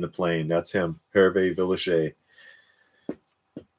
William says they do it to get his attention. Gilgamesh says, only thing my cats ever screwed up were the chair and sofa. I just decided if they stick with those two things, they could have them. Yeah. And Crumb doesn't really do that. No, she does. She does, but she likes cardboard boxes. So because we had a box sitting there. Yeah. I was doing I was renovating one of the bathrooms, and I had a box for a toilet, and she just ripped the crap out of it. Yeah, she ripped it to shreds. Loves that cardboard, but didn't touch the couch. And now that box is gone, she's back to scratching the couch. So we got to replace the box. Yeah. It'd be funny you give your cats Thundercat tattoos. Oh yeah, I don't know about that. Do people tattoo animals? I know they do enough weird stuff to. They do them to dogs. Try to humanize them. To put the numbers on them, your tracking device. Johnny thinks Gary Coleman and Hervé should work together. Gary Coleman dead. They are. Both of them are dead? They're both gone. Gary Coleman is deceased. I know Gary Coleman is, but I didn't know about that other guy. Yeah, he's been gone for a long time. Mm-hmm. Yeah, Robert says all cats love boxes. It sure seems that way. And I had asked earlier, did anybody here make it to RetroCon? I know we ran into a couple of people that recognized Chris us. and Shannon. That's right. And somebody else. But can't remember. I'm terrible with names. But we ran into a couple of people from the show. It was, hey, it's you. Like, yes, it is. But that was fun. I wonder if anybody made it there. It was fun. Bye, LJ. LJ has LJ's got to go. Okay. Yeah. Okay. But we had a good time at the show, and of course we filmed it and put it up, and we found a bunch of stuff, a bunch of deals. Some people that were at the show that made comments on that video. They didn't see us, but they were there like on Saturday or whatever. Said that it was pretty expensive, and there were some higher prices there, but that's part of the reason why we go on the last day, because those prices will melt away when it's time to start packing that stuff up. We did a video on that a while back, because people, when it's time for them to start putting a pin there, I don't want to pack this up again. I don't want to deal with this again. And they will deal. They will wheel and deal. I got a great deal on that Inhumanoids Trapper vehicle. Yeah. Big time. Yeah. And that was like a weird story, because the lady said that it was sealed. It was completely sealed. And somebody came and opened it. They opened the tape seal. How you open somebody else's stuff? I know it. How do you do that? And it was still, the contents were still factory sealed. It's just they broke the tape on it. And to look inside, it's like, you jerk. You see the thing is sealed. I'd have raised hell. And we did some negotiation, and I walked away with it. Even I didn't care if one of the seals was open. It's still mint in the box, and it puts me one step closer to completing my Inhumanoids. And we saw that Pixel Dan was there. Did not talk to him. Because some people asked, did you talk to Pixel Dan? No, I did not talk to Pixel Dan this time. He talked to him the last time. Yeah, I talked to him last time. That was enough. Saw some cosplay people. Yeah, we took pictures. You put those up, right? Yes, I did. I put up some of the cosplay images. And there was the one guy there who thought it was interesting. We did not record this. Went into his booth, and he said, if you want anything, you'll have to talk to him. You know what I'm talking about? Yeah. You'll have to talk to him. I don't have a booth anymore. I sold it all to him. And he looked like he was gonna cry. That guy was so upset. And I came all the way out there. I sold everything to him. You'll have to talk to him. And he's just, and I'm like, wow, I wonder what the story is behind that. I don't know, because he was so upset. We went through his booth in the initial video, because we come in, we videotape first, and then we go back and look. But he had some things in there I wanted to see. Yeah. So when we went back, he was packing up and told us we had to leave. So I was like, what's that about? But he was not a happy camper. And yeah, it was sad. Yeah, I felt bad for the guy. He probably maybe he was out there because he needed the money or whatever. And nobody wants to sell to a dealer, not even another dealer, especially not another dealer. That's like going to a pawn shop. You're not going to get a fair shake. No, you really don't. Even trading, there's a few rare exceptions. If you're trying to sell sports cards, comic books, or toys, you're going to get the shaft if you go to a dealer. The rare exception, Aaron from Wax Packs in Illinois, he's pretty fair, especially if you're trading. He'll cut you a fair deal. And Justice Curry. Justice Curry, he'll tell you up front, I'll pay 50 cents on the dollar of whatever it sells for on eBay. And that, people say, oh, that sucks. Well, it's better than getting 15 cents on the dollar or less from a dealer who's going to sit there and act like he's on Pawn Stars with you. Well, I've got 12 of these already. And they don't. Yeah, and just burn you, because that happens a lot. Socrates said, do we set a toy budget? I do. For different things. Like Funko Pop, I won't spend a certain amount. More than a certain amount. On various things, like Masters of the Universe. The reason why I kind of already slammed the brakes on that, because I done got to the point where everything I need now is really expensive, and I don't want to spend this stuff. Yeah. And other figures, certain figures I just refuse to spend a certain amount. And I figure everything, like lunch boxes, I won't spend a certain amount on lunch box, more than a certain amount. The same with lunch trays. I won't spend more than a certain amount. Yes, because she has a collection of and that's a great alternative if you like lunch boxes but can't afford them. The trays have the same artwork, and they're larger and they're pretty impressive, and they're underrated. Trays and the trash bins, 13-inch tall trash bins like that. I don't know how well you can. I'll turn the angle down like that. That's pretty freaking cool. See the Batman, Michael Keaton, and it's got the little thing, TV trays. Is that another raggedy? No, it's strawberry. Strawberry shortcake. Yeah. Something like that. So stuff like that, and I set a budget like, okay, I won't spend more than a certain amount on these things, and I do it like that. Yeah, but that's a great alternative if you're into lunch boxes and you're like, I can't afford that. Check that out. But in my case, it's kind of hard to say, because some of the stuff I get, it's so freaking hard to find that sometimes you just kind of have to suck it up. But the things like, to complete certain sets, it comes up so infrequently. It doesn't happen that often anyways, fortunately, or else I'd really be in trouble. And Wheels of Doom says, do you find that collectors are clearing out the modern stuff from their collection rather than the vintage? Yeah, I see a lot of that. I see more often, I hear about people giving up on modern collections. Yeah. I hear from people saying, I've sold all my Funko, I'm done. I gave up on NECA, I sold all my NECA, I'm done. And it's like, wow, you sold your entire NECA collection. You didn't just say I'm not buying anymore. You just went all in and said screw it and got rid of them. Mego, Lou has gotten rid of his entire Mego collection.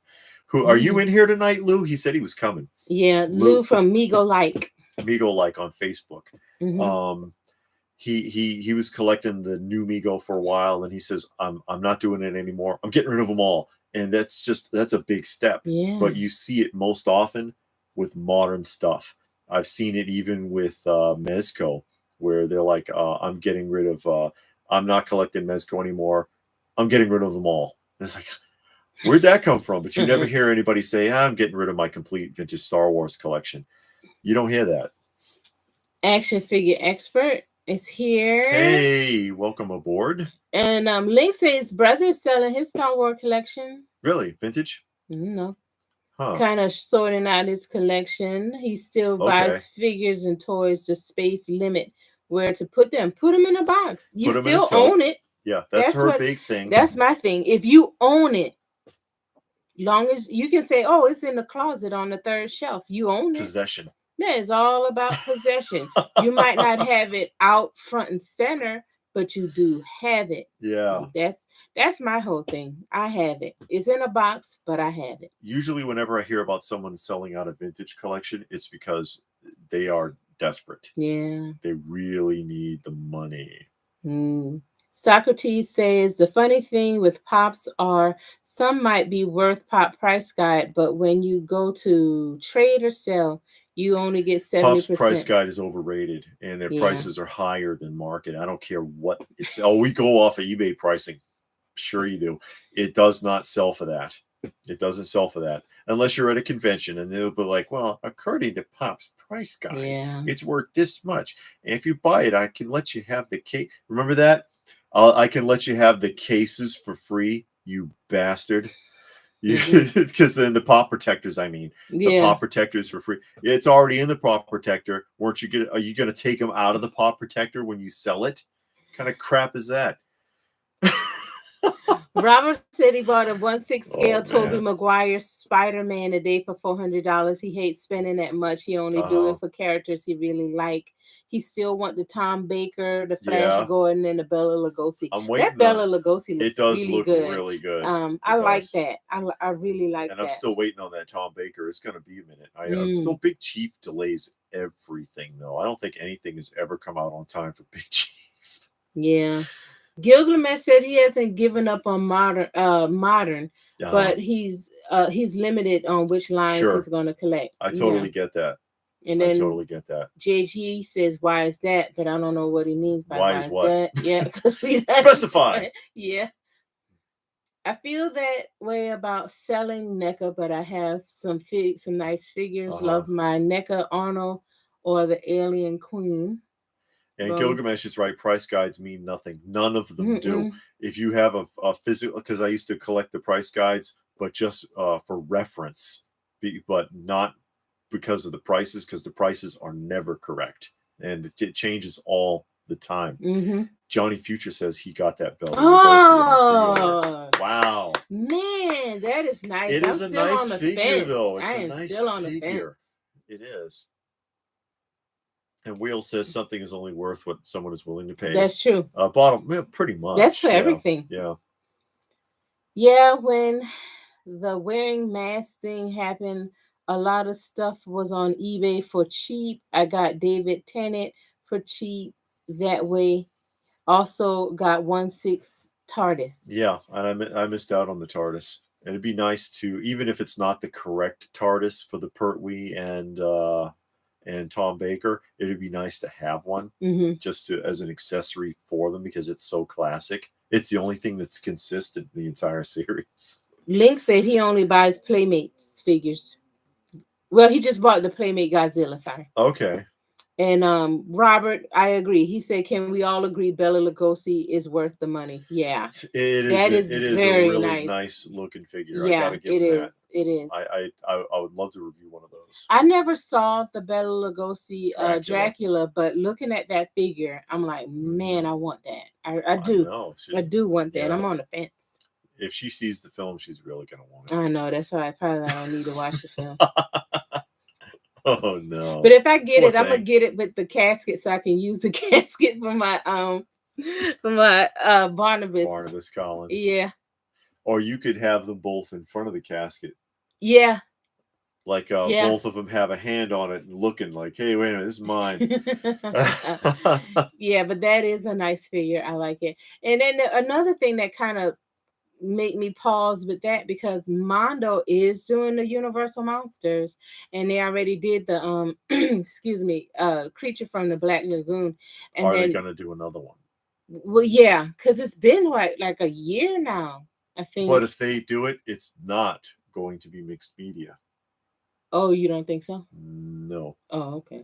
Well, I mean, they do have like they kind of like, I have the Masters 6 scale from Mondo, but their mixed media is like a cape or some other accessory is on the body, but it's going to be probably the same as like the Creature from the Black Lagoon, just jointed, exposed, jointed. Wheels of Doom say Baker and Pertwee are the best doctors. That's what you always say. The acting style on those two is very similar too, so the transition worked really well for them instead of being drastically different like a lot of the other doctors were. And Johnny Future says he got the deluxe edition. Oh, now you got to rub it in. See? William Randall got some Masters Bendy. I didn't know they had. Big Lots. Oh, from Big Lots. Yeah. Okay. I got feeling is going to. Oh, yeah, you might be right. 1/6 scale Leslie Nielsen from Dracula Dead Live. I think I saw Leslie Nielsen as Dracula. I think I did. It was a comedy. Yeah, he did comedies. No, I mean the Leslie Nielsen Dracula. I think it was a comedy. Yeah. Oh, it was? It was a comedy, of course. Okay. Leslie Nielsen. Leslie Nielsen was a... but he was a serious actor for a while. He was a serious actor until like the mid-'80s, and he gave it up because... Naked Gun. Yeah, he was making better money doing the comedy. Naked Gun was funny. Oh, yeah. Yeah. You ever saw Naked Guns? Yes, I have. The different ones? One of the only pops I have is the TARDIS. Oh, yeah, that's right. They did make a Funko TARDIS. That's right. To go with their Doctor Who series. You had the Doctor Who. Do you still have it? I don't have any of the Doctor Who's. I told you got rid of about 90% of his stuff. Have you guys heard of the NFT the Funko is doing? Digital card. Yeah, we showed that when it came out. They're selling the digital cards. And I'm like, come on. Or digital cards. I don't understand how that works. Me either. How do you trade that? How does that work? Why are they so expensive? Yeah, but I did see it, and when it came out, I did look it up and I read on it. And you buy it, you get the card. I can't remember now how it works. So I thought it was so stupid, and I forgot all about it. Yeah, but I showed that. It was a couple months back. Yeah, right? It was a while ago. But I bought the 1/4, the quarter scale NECA Chris Reeves Superman. I look at the price. Yikes, especially compared to the NECA quarter scale figures. Yeah. It's some of them are up there, but NECA is another one that will reissue. Yeah, because they did that Batman, and I was glad because I sure got it. They reissued the Batman and the Penguin and the Catwoman and all them. Michelle Pfeiffer. Sounds like Funko is getting desperate. Well, they've been for a while, because sooner or later, Pops are not going to be the thing anymore, and they've got to have something to replace it. Right now, it's the sodas. Yeah. Stone Sour 355 for 6 scale Dracula. Yeah, he's like, damn. Yeah, it's up there. It is expensive. It is up there. It cost a lot for them to get that license. But it's nice though. It is impressive. It is a nice figure. So it's what? Do you like the NECA quarter scale Batman? Yeah, she was talking about it. It's right here. It's the Michael Keaton. Although you can barely see him in that. Yeah, because they got a little round spot. Yeah, it's shaped like a guitar pick. The opening. Mm-hmm. It's like this, and you can just basically see his face. I got a couple of quarter scale NECAs. I wanted some more, but they're expensive. But I got a few. Yeah, she's got the turtles. The turtle set, the Batman, and the Pennywise. Pennywise, that's right. I would, if I were to get more of the quarter scale NECAs, it would be the horror figures like the Jason, they got the a Freddy, Predator, don't they? The Predator. I want the Jason, Freddy, Predator, and Michael Myers. I would get those. Yeah. But that's it. Just like the horror figures, nothing else. Let me see. My brother has a NECA Superman figure. It was mine, but I gave it to him. That's nice. I do like the soda figs. Okay. And I've pointed out before, just like the Pops, the sodas are not original. They're actually they're actually remakes of, or the concept is a remake of the Sutton and Sons vinyl figures from the early 1970s.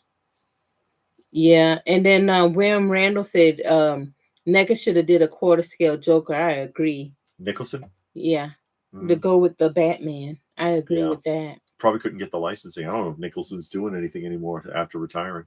Is he retired? Yeah, he hasn't done a film in a long time. That don't mean he retired. Sure it does. My daughter had a lot of Disney Princess Funko Pops. She was insane for them, but once she got to about nine, she put them all in a box and they're in the garage. It didn't take long. That's what happens. Yeah. Maybe one day she'll pull it out in refresh her memory and she'll fall in love Perhaps. again. That's the only quarter scale I have. Make love, y'all. Yeah. Anyway, there is only one Dracula, and that's Lugosi. You're trying to get her to watch that film. That's what it is. I know. I wouldn't mind watching it with you. I wouldn't mind seeing it again. Mm-hmm. There's only a few. There's a lot of Dracula films, but there's only a few that are really good, like the Nosferatu. Both of them. The '70s version is really well done too, and that is more closer to a traditional concept of a vampire than any other film, with the kind of like decrepit looking and with the long pointed incisors like rat teeth and stuff like that, as opposed to the little fangs, and you get these two little holes that don't match up with teeth at all. that he's a lot closer to the traditional concept of a vampire than any of the others. Lainey said, do you think that Funko fudges the numbers on the sodas versus the actual count? They've been accused of that. I don't know. I don't know. Amigo's been accused of it too, with their like limited to 10,000, and people are like, "Sure, Amigo." I wouldn't be surprised, but there's no way you could prove it. No, there's no way you could prove it.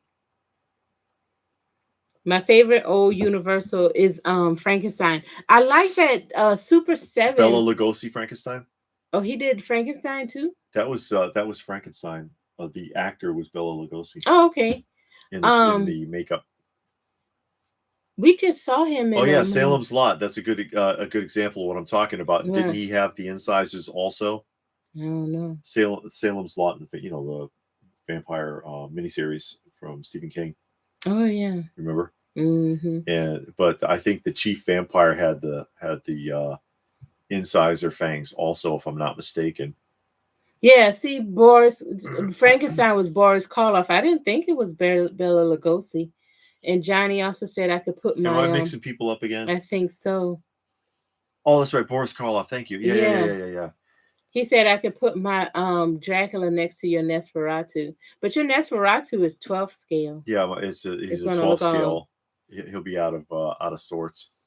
Mezco started doing Universal Monsters, and they did a Frankenstein. They did a regular and a silver screen edition Frankenstein, and then they just they never did anything else with the contract. And Super 7 is doing the Universal Monsters, but I like that they're doing something different with it. They're pulling out different characters, not the same ones that always come out. So that's always cool. I never saw Night Filler. Always wanted to see it. I have the Mezco Silent Screamers Nosferatu. Okay. Yeah, that's the one. That's the one that I have, and that's one of their better figures. I liked what they did with it a lot. It is really one of their better figures, because sometimes Mezco does not nail it. Sometimes Mezco screws it up. You wait forever for the figure and you get it and you're like, meh, what is this? But that one was on point. So was the Conan I just did a review for recently. That Conan, they knocked it out. They did a great job. Socrates says the movie Monster Squad had the old Universal monsters in it. Yeah, it did. Monster Squad was fun. You remember Monster Squad with the adolescents, the bunch of kids, and the monsters were all in the neighborhood. Oh, did have some JSA figures, Golden Age, Green Lantern, and the Flash. Though found those in Hot Topic. Okay. When DC Direct was around. Yeah, Robert says Renfield is that the guy that eats bugs and dances disco. Yeah, from Love at First Bite with Hamilton. Remember?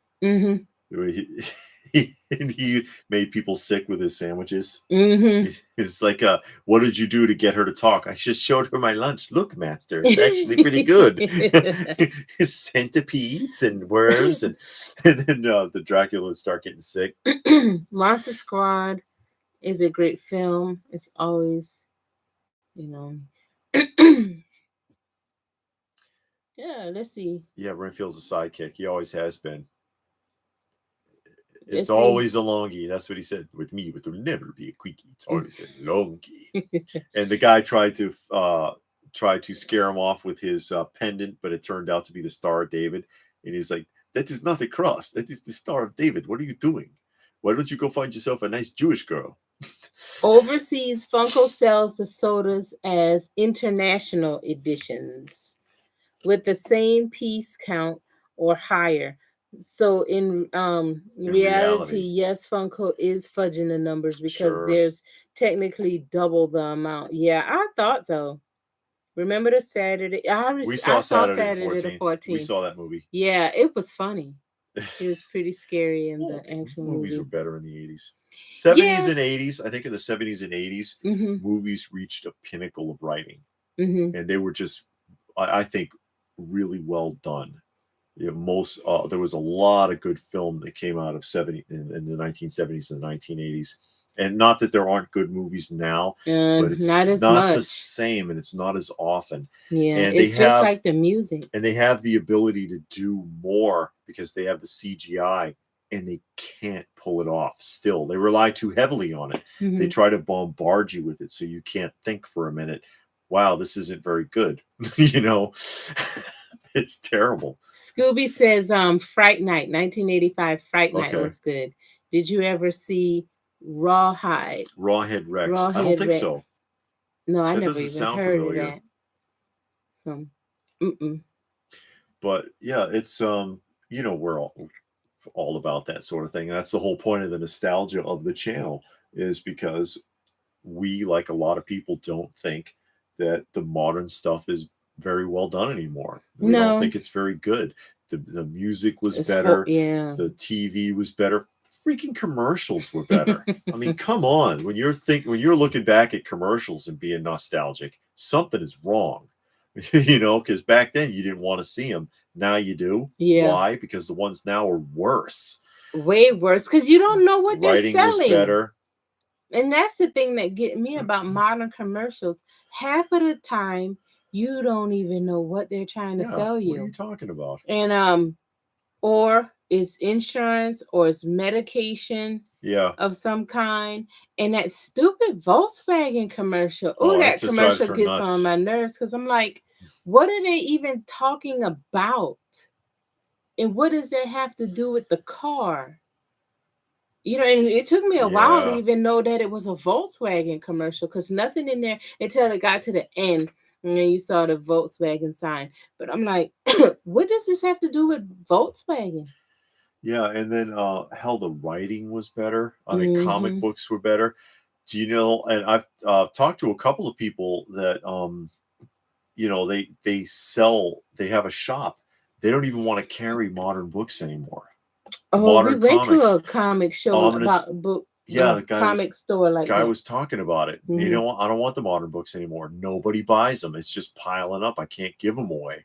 Even I'll sell them at cost. Nobody wants them because it's all agenda and it's all just mess. But people, what do they want? They want the omnibus of older books. They want vintage books. Why? Because the writing was better, not because they were. I mean, and the prices are going up on a lot of them. And that's because of the heavy demand for the older books, which is why so many omnibus are coming out. People want the vintage reading more so than the modern stuff. There's not too many good stories coming out. No, not anymore. I'm into some of the old comics. I'm on Swamp Thing now. Yeah, she's reading the Swamp Thing and enjoying it. Yeah, it's some good writing. Invaders from Mars scared me as a kid. I think I saw Invaders from Mars. Let's see. Other countries make better movies and television today, but then they get brought here and infected with social justice agendas. That's true because we see a few that's from Britain and Canada, and they're okay. They're short though compared to an American TV show. They only got like 5-6 episodes, and then there's no season 2 to try to get you. Once you get hooked. My favorite film, Firestarter, 1984, didn't have any CGIs, and they did a good job on this special effect, especially the final scene where the balls of fire are flying, and they're on a line, they're on a cable, but it was well done. The sequel to that was terrible, though. The sequel, Firestarter 2 was when she was terrible. like a teenager. Yeah, and everything starts on fire. Yeah, it was like a made for TV movie. Yeah, it was. They were trying to turn it into a TV show, and that was the pilot, but it was not good. Lainey says way too much agenda in today's movies. In everything, you can't escape it. You can't escape it. TV is utter bore these days. It's a great cure for insomnia. But that's why that is one of the main reasons we do that here. It's like, they Master Mexico. They storytelling today is so sad. It is, Master. Everything seems like it was better, and so we're deep in that nostalgia culture. We watch the old shows. We have a format. We've talked about that where we watch Monday, Tuesday, Wednesday, Thursday, Friday. We have shows for those days that are all vintage shows, different eras, and we watch 1 or 2 episodes so that because we don't like to binge. You miss things when you binge. Who was that? They binge watched the A-Team, and I asked him if he had caught the Battlestar Galactica Easter egg in the A-Team, and he was like, "What are you talking about? It's in every episode, in the intro of every episode, because Dirk Benedict walks right past Starbuck walks right past a Cylon, and they show it prominently, and he turns and he goes like he's trying to remember something, and it's in the introduction. And I asked him, I was like, "Did you watch the intros?" He said, "Yeah, I watched the intro on every one of them." He didn't see the Cylon. How did you not see that? Because he binge watched it. He watched all 5 seasons in like 3 freaking days or something. Like, that's impossible. You must have gone brain dead. Jack Fearless, Shadow of the Vampire, a movie that they supposedly used a real vampire when filming Nosferatu. Oh, yeah. I just watched Willow for the first time. I never seen Willow, and that was a really good 80s movie. Yeah, Willow is surprisingly well done. Cobra Kai season 4 starts December 11th. Cobra Kai is one of the few modern shows that we thought was pretty decent. Yeah, very good. It was a very good, well done show. It proves that you can take a vintage franchise and bring it back and make it work, instead of trying to cram your political and social ideologies into it. Master says, I always come back to those old stuff. Do you remember those small books that were horrible, that were published every week and were absolutely horrible? Today, those would win a Nobel Prize for literature, probably. You're right. You really can't escape it. Literally everywhere. It is. Unfortunately. Yeah. They want you to think like they do, and when you don't, they accuse you of all kinds of things that aren't racism. True. Yeah, that's a big one. Yeah, they love it. I've been accused of that several times. It's like, "Oh, you're just prejudiced. You're a racist." Yeah, that must be it. I think that's the answer. William said it took him 2 to 3 months to watch the A-Team. Yeah, take your time. Couple episodes. We do like a couple a week. Yeah. We're watching the Are You Being Served? Yeah, we watch like 2 episodes a week. That show always holds up. Yeah, you can watch that anytime. That show is really fun. Robert says he never saw Willow, Goonie, or Harry Potter. I'm not a huge fan of Goonies. It's good, but I'm not a huge fan of the Goonies. I know a lot of people swear by it, but I think it's a little too childish for my taste. I never seen it. Choose Your Own Adventure books. I miss those. I like radio drama. That's what I like. We talked about that before, but they got a real life one. It's called Pacific Gardens Unshackled. Oh, yeah. And they dramatize people's life, like real people's life. And those are always fun to listen to, because you listen to it and you're listening to the person's life, and it's like, okay, this happened, that happened. You know, it was a really good one. What? Boris Karloff must have done like 1,000 radio shows. The one with the wife who turns into a cat. Because we listen to the radio dramas sometimes on YouTube. That one was funny. Oh, because they were making that cat sound, and it was a person mewing. It was not a cat, and it's like oh you've become like a cat. Meow, meow. And I'm like, oh my god, dude. You couldn't find a recording of a cat? Well, I mean, probably not, because it's a live radio drama from like the 40s or something. So maybe no, but it was hilarious. Yeah, that one is good. But we radio like dramas are really good too. Mm-hmm. Radio dramas are the best. We listen to them in the mornings now. Yeah. Yeah, we started. It's a lost art. Yeah. It's a lost art. It's faded away. I tried to watch the Miss TV series, and good Lord, it was awful. I got yeah. We tried. You remember the Miss, and the boy got raped in, well, he didn't get raped. No, that's what burned me. Yeah. Was when I saw that scene, I was done. Where he goes in the bathroom and had sex with the boy. Yeah, and because the boy beat him up. And he's laying on the floor, and then he gets up and he's all bloody, and then kisses him again, mm-hmm. and then apparently, that worked. Yeah. And I was like, come on, what the hell is this? And why is that even part of the story? What are you doing? And it looked like it was going to be good if they had left that out. We never got past that. After that episode, absolutely unnecessary, shoehorned in. Yeah, we didn't even finish the episode. I think that was maybe even the first episode. It could have been the second. Episode, I don't know, but we didn't get past that. And I wanted to see it because the movie was good. Tragic twist ending. Oh yeah.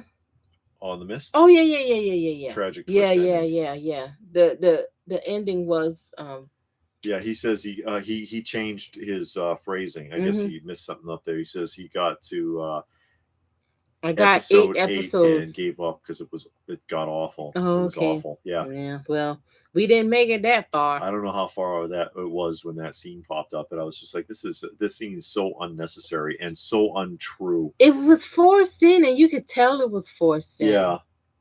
And I don't know. It's just there's a lot of things wrong with that scene.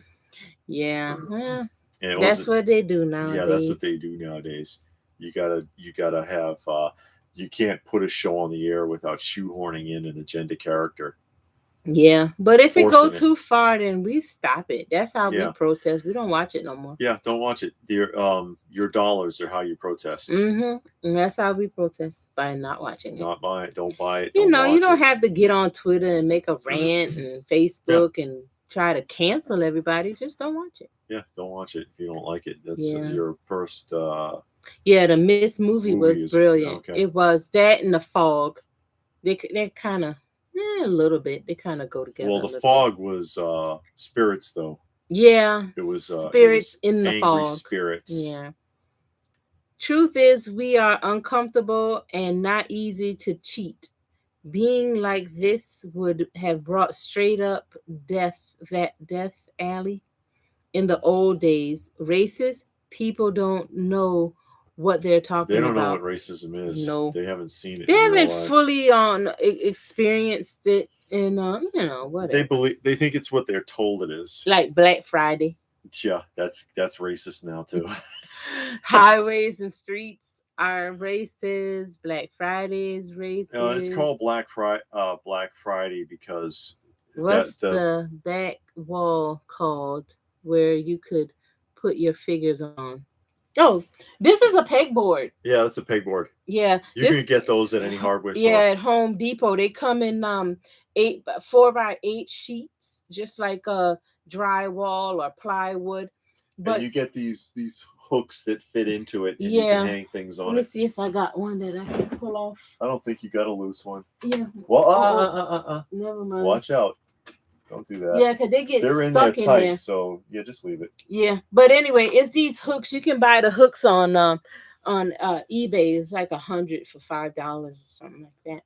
But that's a regular old pegboard you can get from Home Depot, Lowe's, and what we did is put some a little strip of board around the edges so we can hang it. Yeah, and it's just hanging, and then you put the pegs in there. So that's we what did a that is. video on it like years ago. Yeah, the Yeah, video way should be back. up on David's channel. What happened to the camera? Something happened to the camera? Oh, you It got probably hit it or tilted. something. Yeah, maybe. Let's see, where are we? But oh yeah, Black Friday. The reason it's called Black Friday is because when back in the old days, when you did checks and balances by hand, an accountant for a company, they used a red or a black pen. When you were under, when you were selling, figures were put in red, and when you were doing good, they switched to the black pen, meaning you were back in black. And so you were back earning again. And most stores, the bulk of their earnings is in the last 2 months of the year. So right around the Thanksgiving holiday, when their ledgers are being done, is a very important time for them as far as their year-end sales or their yearly sales are concerned. So a big Thanksgiving or after Thanksgiving sale, that's what they used to call it back then, was after Thanksgiving sale, because Thanksgiving they were closed, would put them back in black. So then they started calling it Black Friday. It's got nothing to do with race. It's ridiculous to assume so. Yeah, the pegboards are on. It's not, well, okay, let me back up. These are not expensive either. Before COVID, they were not expensive. And after COVID, all lumber went up drastically. Yeah. So I can't say how much they cost now, but before COVID, I think you could get them for under $10. Yeah, and they come in widths of 2, 4, 6, and 8 feet. Yeah. And this is an 8-foot one. Yeah, 4x8. Yeah. But yeah, you can get them from Home Depot. And you get like a thin, like piece of board, like 1 by 1 for the edges, like this, and we stapled them in so that it wouldn't flop around, and spray painted it, and then hung it on. I put nails to secure into the studs, and then just hang it like a picture. Plus, you want the boards on the edge to lift it away from the wall, because if you lay it flat on the wall, you won't be able to get the hooks in. So you need that little buffer. So we got a 1 by 1 strip, and put it along the edges. And those hooks are cheap. There's peg wall hooks. Yeah, peg wall hooks. You can get them for like $100 for like $5 or something. Rat wants to know who is Savage He-Man. Savage He-Man is Savage He-Man is in the new story, but in the original they had the barbarian He-Man. Let me see, what's his name? Oh, I can't see it now. It's Ular. Yeah, Ular. He's over there somewhere. I can't see him. Yeah. But it was not the original He-Man now. They had Ular, and they had another one that was like a barbarian, because you had different He-Mans along the way. It's a tradition that gets passed on. Yeah. And one of the first ones was called Ular. And if you read the original comics, he was like a barbarian. Yeah, and the sorceress came to him and gave him struck his power. A deal. Yeah, gave him the baldric so that he could absorb it, because it's not the sword, but the baldric, if I remember correctly, that the energy goes into to give him his strength. It seems like mainstream news is always pushing some kind of racist issue. Yes. I can't even watch American news. We don't watch the news at all. No.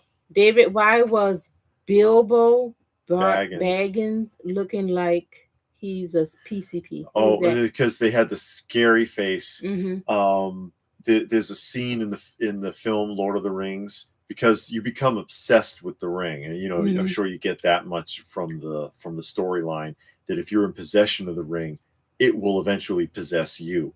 It's like a narcotic. That's why you need to get rid of the ring, and that was Bilbo was supposed to be giving the ring up. He was keeping it, and he was passing it on to Frodo so that Frodo could take it away.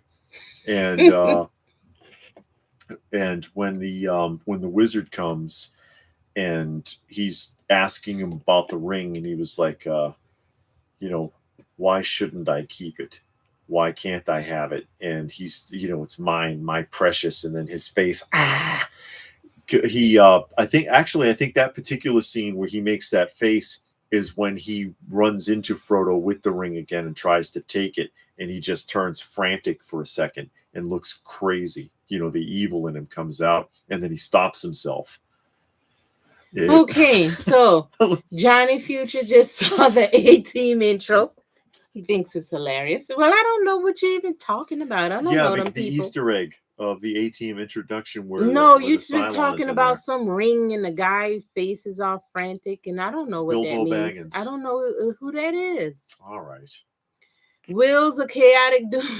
I call races a few years ago because he made a joke about Italians. The lady told him that who's not Italian that he's a racist, and he told her that he is Italian. Okay. She probably don't know. No. I'm going to make a Taco Bell run. Okay. Love you guys. Love you guys. Thanks for all you do. Thank you for watching. Run for the border. Yeah.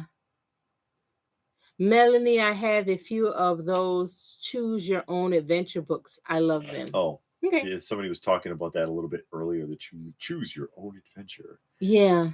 They kind of did that with the cassette tapes too. Like what is the name of that thing from Mego used to make it, actually 2XL, and you put the cassette in and you could press a button to select a choice in the story while it was talking to do this or do that, and you could make a selection off of the tape, which was interesting. Soccer Steve says race is a state of mind. I saw we were watching a video today, and the guy showed a news article, and it was saying that black is a nationality. And I was like, since when is black a nationality? It's a nationality. I guess I didn't know that. It must be a new thing. Okay, they were. Let's see.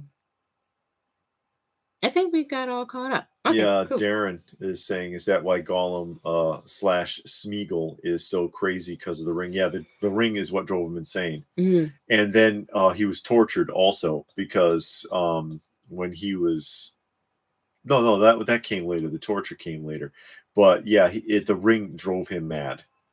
The longer you possess it, the more it possesses you, and there's an obsession with keeping it, not letting anyone have it. You have to be the one to have the ring, although eventually you'll end up surrendering the ring because Sauron is going to come for it. That's what happened to Tigra when he had that amulet. They always did that to Tigra.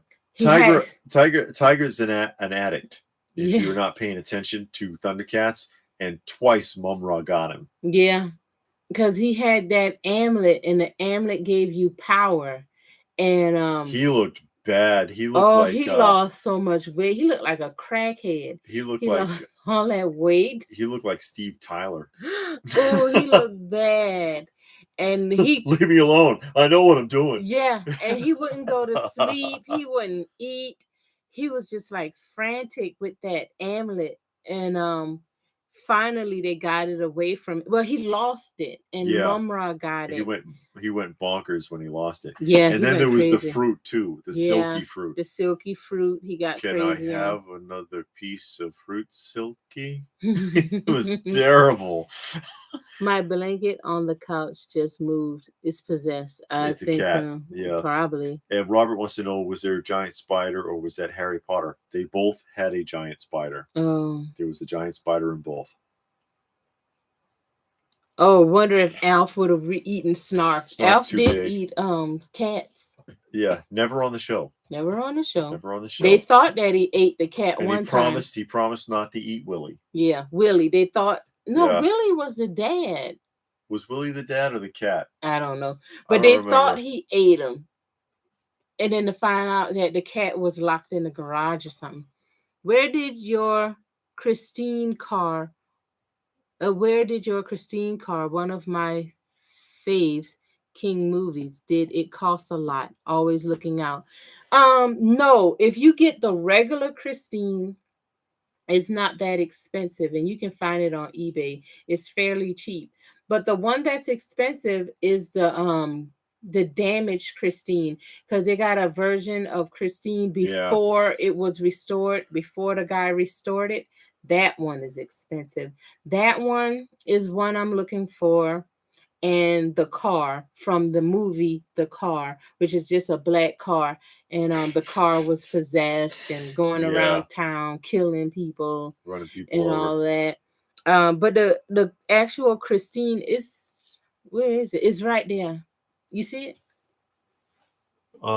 Yes, I do. Can you grab it real quick? The regular Christine is not that expensive, but again, if you try to get the damaged Christine, it's expensive. And this is the company that makes it. Who's Green Light. It's not a Jada Hollywood collection. Mm-hmm. It's not a Jada metal car. Yeah. Let's see. My blanket costs a lot. Is there any figure or collectors that you're currently searching for?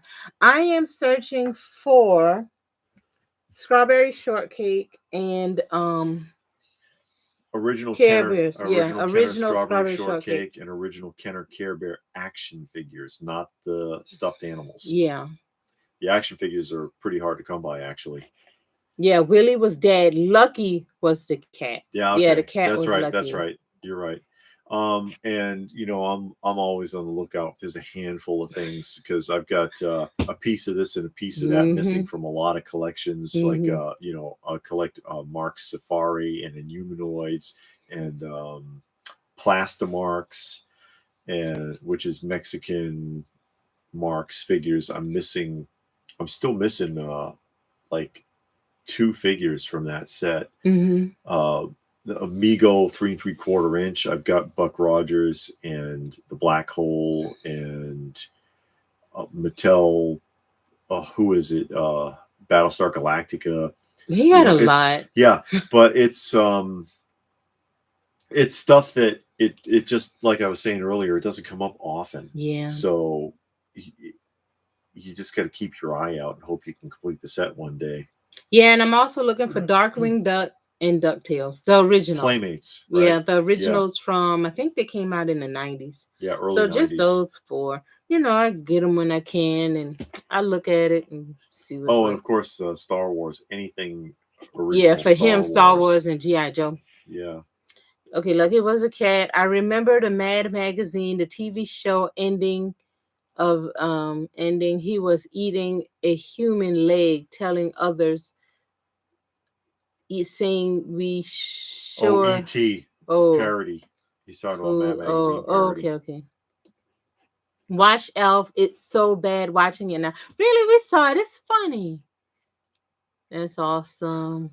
I think Auto World does Christine too. Okay. I want the dirty version. Yeah. Me and Robert's on the lookout for the damaged version or the dirty version of the Christine. 1/24 scale Christine. Yeah, that's what that is.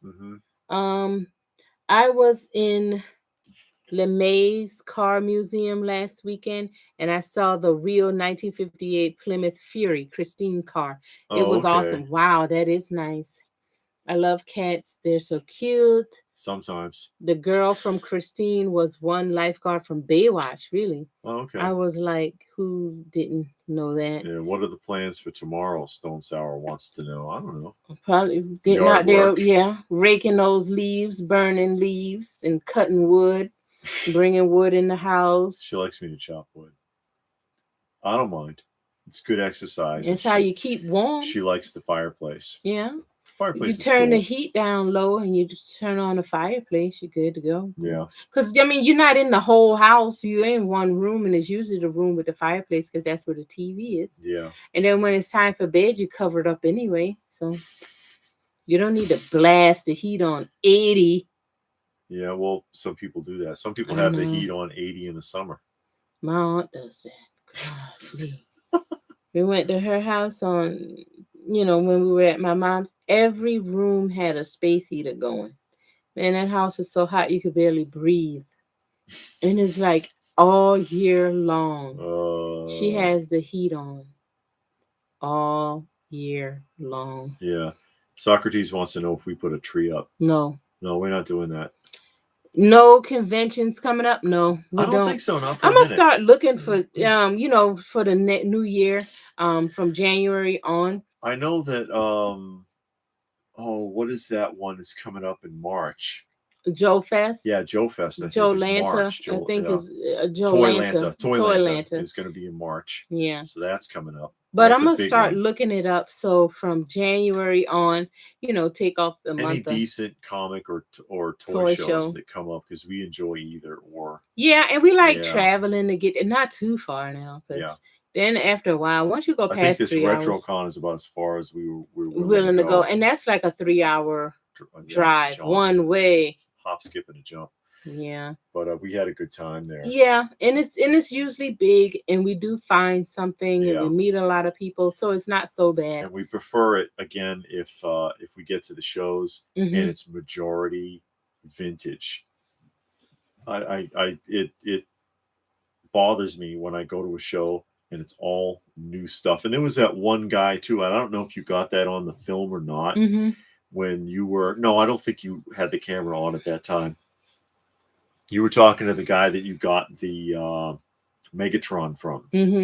And this other guy comes up next to me, and this person also had several of the classified GI Joes. He had like the new Vipers and the Alley Viper, I think, or a couple of the newer ones that are just out. And he says, "Hey, I think that, well, I could be wrong. I think that's what they were." And he says, "What do you got on the classifieds?" And he says, "Oh, 50 each." And the guy's like, "Oh, and I'm like, "Yeah, I feel you. That's why I stopped collecting them. I gave up on the classifieds because I can never find the damn things." Oh, but there's plenty at the shows. Yeah. Tons of them. Because he had them stacked. He's like, "Where'd you get them?" Right? Sick and tired of that.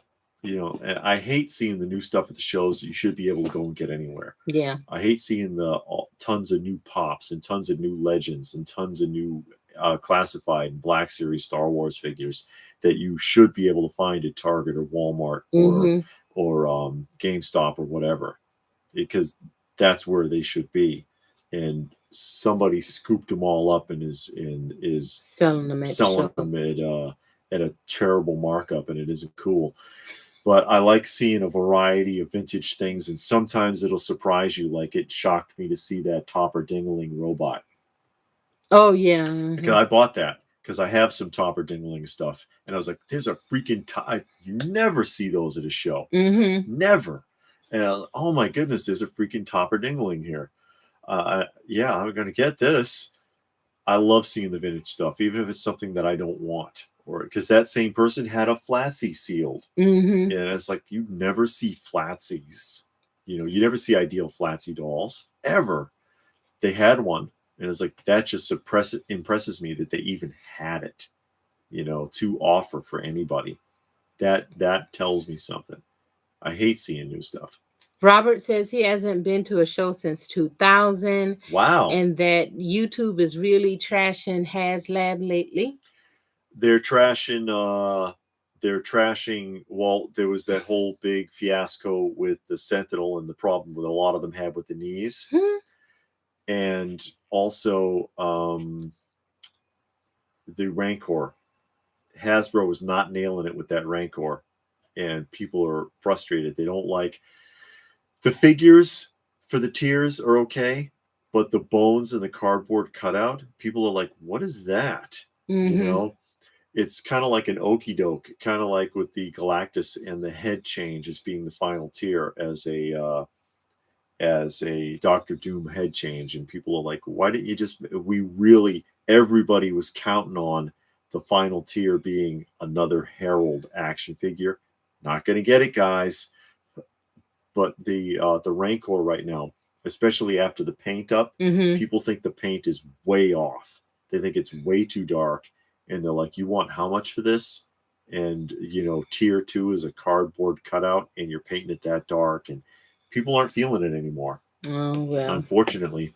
Let's see. Did you guys meet Pixel Dan? No, we saw him, but we didn't talk to him. Yeah, we didn't talk to him this time. And Darren said he just saw the Christine 118 1/18 scale Christine on the Target website for 120. Okay. It's actually, well, it was cheaper on eBay. So I haven't looked at it in a while, Yeah. but on eBay it was hovering around $80-$90. So if you're looking for it, check out on eBay because it Somebody was might have cheaper. it. How's the Mayfex Batman feet holding up? He's doing well. Actually, he's packed up. She had me put it back in the box. Yep, She doesn't because want to display it right now. no, not right now. I don't really have the space to put it right now, but I have it, and that's all that matters. But yeah, because his ankles were so narrow. Yeah. On that, but I mean, it fits the look of the cartoon, and that was the point. I don't go to shows anymore because they piss me off. I see everything I should be getting from retail for retail prices for at least twice as much for scalpels calling themselves dealers. That's why you got to go to shows that are predominantly vintage. And then you can, when you pass a table that has all legends, you can just go like this. I didn't see that. and then look at the old goodies. Robert says the Christine he wants is from Auto World. Yeah, okay. I don't remember who made it. I don't know if it was Greenlight or Auto World, but I have it saved in my watch list on eBay. I haven't looked at it in a while, but it's in there. I just didn't pull a trigger on it. Out of all the celebs you meet, who was actually nice? Well, the Rock and Roll Express was nice. Recently, I've met a lot of people at shows for years going back. But Rock and Roll Express was nice, genuine, because you can get a feel for it. Who else? Sergeant Slaughter's nice. He's cool. Yeah, he's at every show. He's everywhere though. He was at the RetroCon. Yeah, he was there. He's pretty cool. Hey, Black Knight. Hey, there he is, Black Knight 710. How you doing? He has a great channel. Yeah, Black Knight 710 also has a channel, and he does like local toy hunts and Target, Walmart, and he does on unboxings and little showcase videos if anybody wants to check him out. He do toy shows. He go to a lot of shows. Yeah, also he does the toy shows Illinois area. Yeah. So you might, if anybody wanted to check his channel out. I've met like Dr. Smith and the Robot from Lost in Space. They were real fun. Bill Mummy was a dick. Bill Mummy, he was an ass. So was Lou Ferrigno, but I think everybody knows that by now. Lou Ferrigno's kind of a jerk at these shows. A lot of the artists and writers that you meet, most of them comic book artists and writers, are pretty cool. Sam Keith was pretty cool. McFarlane was a jerk. It's hard to remember. Because, like I said, I've run into a lot of people over the years, television and film actors. What's his name from Willow? What is his? Goodness, Warwick. He's really nice. He was also he's been in a lot of stuff. Warwick. Stone Sour says, was I on the edge of my seat when you was messing around with my Batman? I was. And with everything he reviews of mine, because he's so rough. I'm not rough. Oh. I'm so easygoing. The statues, he just pick it up and, and stuff. I am very careful. I've got a lot of experience. I don't know. I let him do it in case it break. Because if it break, he going to get me a new one. Oh, so Brandon Kentucky says he met Greg the Hammer Valentine. And he was rude. Ooh. He was rude. Ooh. Masters Maniac says Val Kilmer, not Val Kilmer, but the midget, Warwick. Yeah, I seen the interview, and he was Warwick Davis is a nice guy. John says, yeah, he was nice. He was Bill real nice. Mummy. I don't know who Bill Mummy is. The little boy from Lost in Space. He's the original Lost in Space. The original Lost in Space. I started watching the remake. And he was also in Babylon 5. He played, was it Lenore? or I think is the name of the character. I don't remember. He is a weird character. When I saw him at one show in Boston, and he would only do an autograph if it was him, if a picture of him as the Lanier. I think it's Lanier. A picture of him as Lanier in the full makeup from Babylon 5, and in the picture he's holding an electric guitar, which there are no electric guitars in Babylon 5, I promise you, and Lanier doesn't play one. So why will you only sign an autograph of you holding an electric guitar dressed as Lanier? I'm only signing those. If you don't want an autograph, get lost. He was weird. Yeah, Master says Lanier now. I said the wrong name earlier. Okay. Socrates says he worked with a guy who was an usher for a movie theater in Hollywood. He said Chevy Chase was a real butthole. I've heard that too. That he can be kind of arrogant. Chevy Chase can be. A lot of them can. They'll surprise you. Some of these guys will surprise you. I always wonder if the elf is a nice guy. Will Ferrell? Yeah. I've never met Will Ferrell. I always wonder if he's like just nice and kind of fun to be around because the character he plays always the same. He's always like upbeat. Sometimes people can be obnoxious when they're like that too in real life. Like I've heard that about. I don't know what she says about him now, but what is her name? Pam Daubner, who worked with him on Mork and Mindy, worked with Robin Williams on Mork and Mindy, said he was a nightmare to work with. He was a pain in the ass and very obnoxious and very hungry, starving for attention. I mean, if no one was paying attention to him, like things like he would literally jump up on the buffet table and step in the food and start doing a routine to get people to notice him. Oh, wow. Obnoxious. And I wonder if, because Will Ferrell's got that same energy, I wonder if he's that obnoxious. I've heard that about, what is his name? From Animal House. I never saw Animal House. Yeah. And Blues Brothers. Jack Black? Not Jack Black. He was not in either of those. Oh. He kind of looked like I like Jack Black. I think he's funny. Yeah. He was good as the Undertaker in the Polka guy. The Polka King. Yeah. He does a good job. He puts on a good performance. The Undertaker one was good. I like that one. And I saw that on like Dateline because that was a true story. The Undertaker killed that old lady. He had a nervous breakdown. Yeah, because she made him so snap. Evil. Yeah. That was a good movie.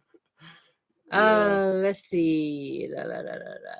Robert said he wanted to see me do more reviews. John Belushi. That's who I'm thinking of. I heard John Belushi was real obnoxious to work with too. Ooh. Bret Hart was a really down-to-earth guy. Okay. Stone Sour says. Socrates ran into him at an airport. All right. But the Corey Feldman was really cool. Would always go to his movie openings, and I lost it. And he was good. Yeah, some people corrected me here. They said John Belushi. Yeah, I thought of it just now. But Edwin, hello. Edwin, you're so late. Met voice actor of Lionel, Larry. We met him at I think it was RetroCon 2 years ago before COVID. He was, I think it was RetroCon, but he was at one of those cons. But we were able to meet him. Yeah. Some of the voice actor guys are pretty cool. It was a bunch of voice actors there this time, but we didn't even go see who they were. Yeah, some of them enjoy talking to people. Mm-hmm. Gil Gerard was really nice too. Mm-hmm. Tell that story. Undertaker killed someone. That's not Undertaker the wrestler, but Jack Black playing the part of an Undertaker in a movie, but it was based on a true story. Where this Undertaker killed this woman because she drove him to a nervous breakdown and he snapped. Yeah, he had befriended this old lady and kind of moved in and was working with her and doing all kinds of stuff, and he snapped. I cannot remember the name of the movie, but it has Jack Black, Matthew McConaughey, and somebody else, and I think it's on Tubi. So if you look it up, Jack Black movie, it is funny because they did it almost in a movie / documentary style. Everybody in town loved him because he was so nice. Yeah, but that woman just pushed him over the edge, and he went off the deep end. And everybody knew that lady was crazy. Nobody liked evil. Her, and they all wanted him to get off. And Jack Black, they showed how he went to the prison and talked to the guy to try to figure out some things about him, to make the movie better. And he also played the Poker King, who that was funny too. That was hilarious. And that was another true story. Yeah. That guy went to prison. Ponzi scheme. Scamming people out of their money. Yeah, that was a good movie. Yeah, I don't know the name of that. Jedi Life says Robin Williams was high on coke for years in the 80s. Yeah, I heard that. And that very likely could have contributed to that a great deal too. He did a good job on Whose Line Is It Anyway? Oh yeah, because he was good at improv. That's why him and Billy Crystal. And that's how you know that what's her name? Whoopi Goldberg was never funny. I never thought she was that funny anyway. She was on Saturday Night Live, but they were doing a charity tour, Whoopi Goldberg and Robin Williams. And I've seen the footage from that charity tour, and the two of them, Billy Crystal and Robin Williams, were like this, and it was straight improv. They were just playing off each other, and Whoopi was just standing there in almost every scene, just standing there and just smiling and just looking, because she could not get in fast enough to work with them. She was not good on the fly at all. I know she was a stand-up comedian, but I've always seen her in like serious movies. Yeah. And I thought she was good in Ghost. Yeah, she was. She was excellent in The Color Purple. She played that role. Yeah, she was good. She was good there. And the first Sister Act. This first Sister Act was good. The first one. Yeah. Was good. Jumpin' Jack Flash was stupid. She was in a bunch of other films that were not very good. Yeah, Jumpin' Jack Flash is a good example. Yeah. And then that one with Ted dancing. I don't know what the name of that was, but it's called Give Me a Part Because You're Ted Danson and I'm Married to You. That's what it was called. You know what sucked about Jumpin' Jack Flash? The part of the premise of the movie was that no one could understand what he was saying in the song, and you needed to know it because it was a clue. So she's listening to the album over and over again, trying to understand what he's saying. And any nitwit would go to a record store and buy the lyrics because they sell them at record stores in that era.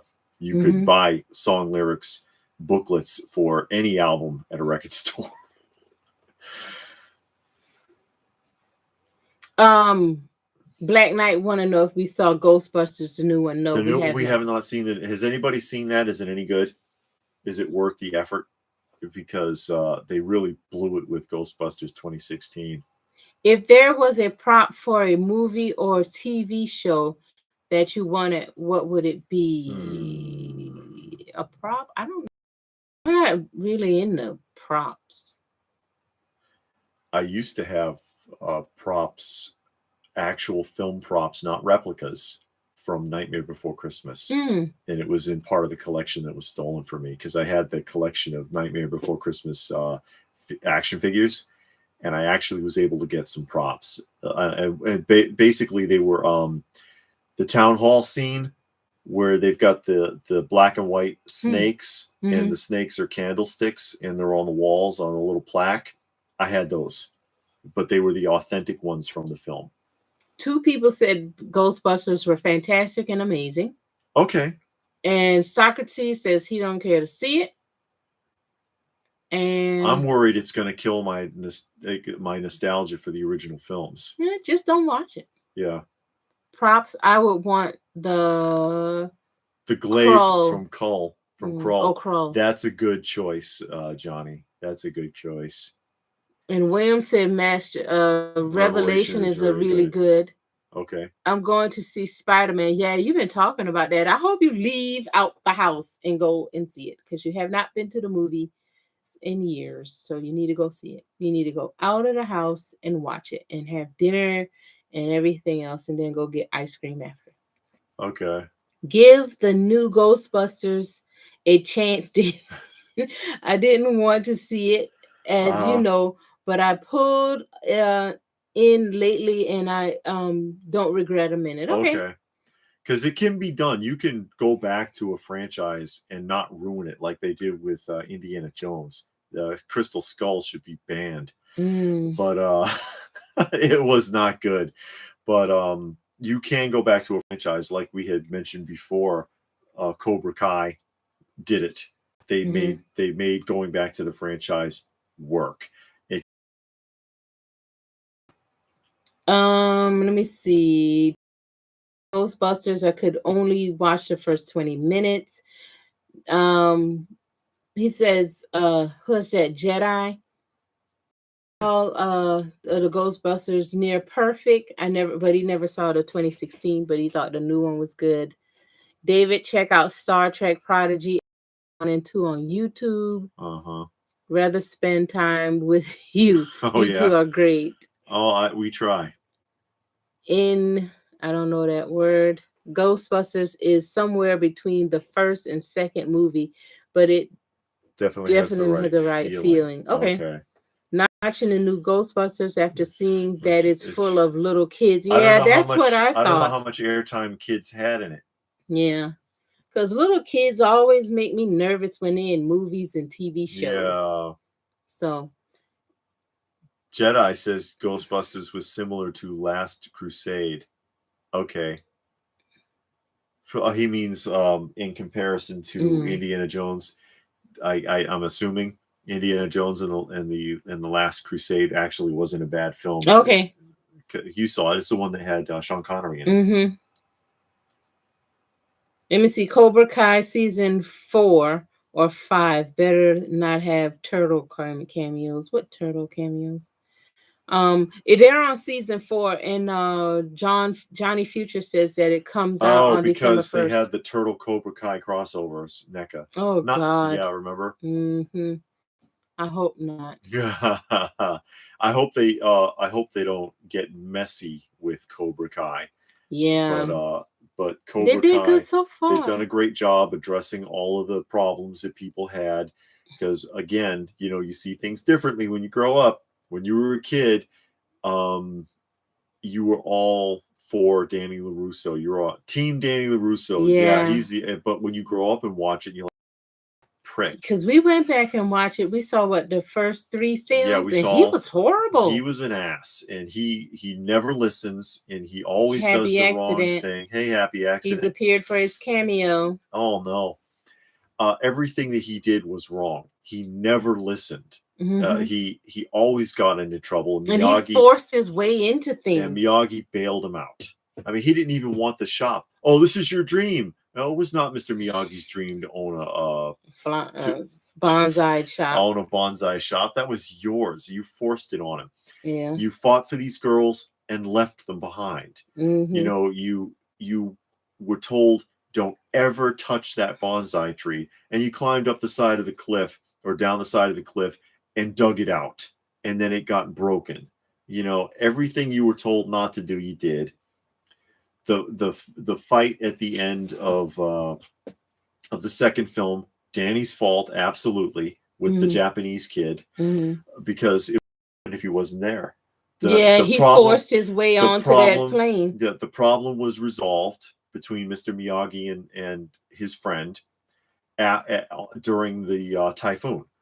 And why didn't the kid want to go out and help the girl? Because Danny was out there. And he was like, I can't go because of Danny was the reason he didn't want to go out there. And then he was shamed. And that's why he fought at the end and tried to kill Danny. Everything that happened to Danny was Danny's freaking fault. And he still didn't learn from it. And you see that in Cobra Kai. Yeah. And that's what Johnny's talking about. And even the little girlfriend came back from the first movie. Yeah. She said the same thing. Said the same thing. You two are still at it? What is the problem? And it's not until the end of the 3rd season that Danny finally gets his act together. Yeah, because he went to China, Japan, and the Okinawa. girl told him the same thing. Yeah. And he got himself together and came back and made amends with Johnny. Yeah. He got his head he got his head finally wrapped around it. Yeah, but we'll just buy it on DVD when all 4 seasons come out because we don't have Netflix and we're not gonna get it. So yeah. But anyways, where are we at here? 8:50. 8. Oh, you look at the time. Mm-hmm.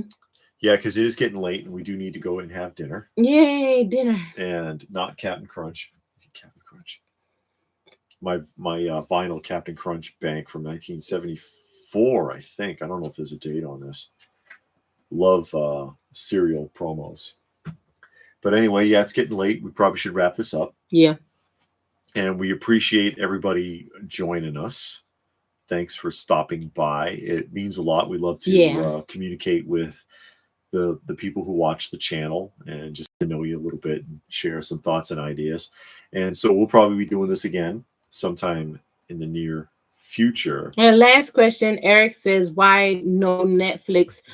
Because it's our way of protesting. Netflix has gotten really woke, and they put out some poor content that we don't agree with. Mm-hmm. And the way that we protest it is not by trying to cancel, not by making videos about it, not by shaming them. We just don't buy their products. Yeah.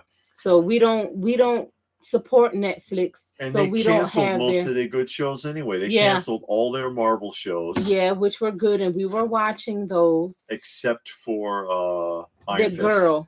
You saw Iron Fist. You didn't watch the girl, Jessica Jones. Jessica Jones, I didn't watch, but Iron Fist, they didn't do a good job with. No. They could have done much better. They had the potential to do so much better and didn't. Yeah. But and they had some other shows on there. Luke Cage was really good. Excellent. Punisher was really good. Daredevil.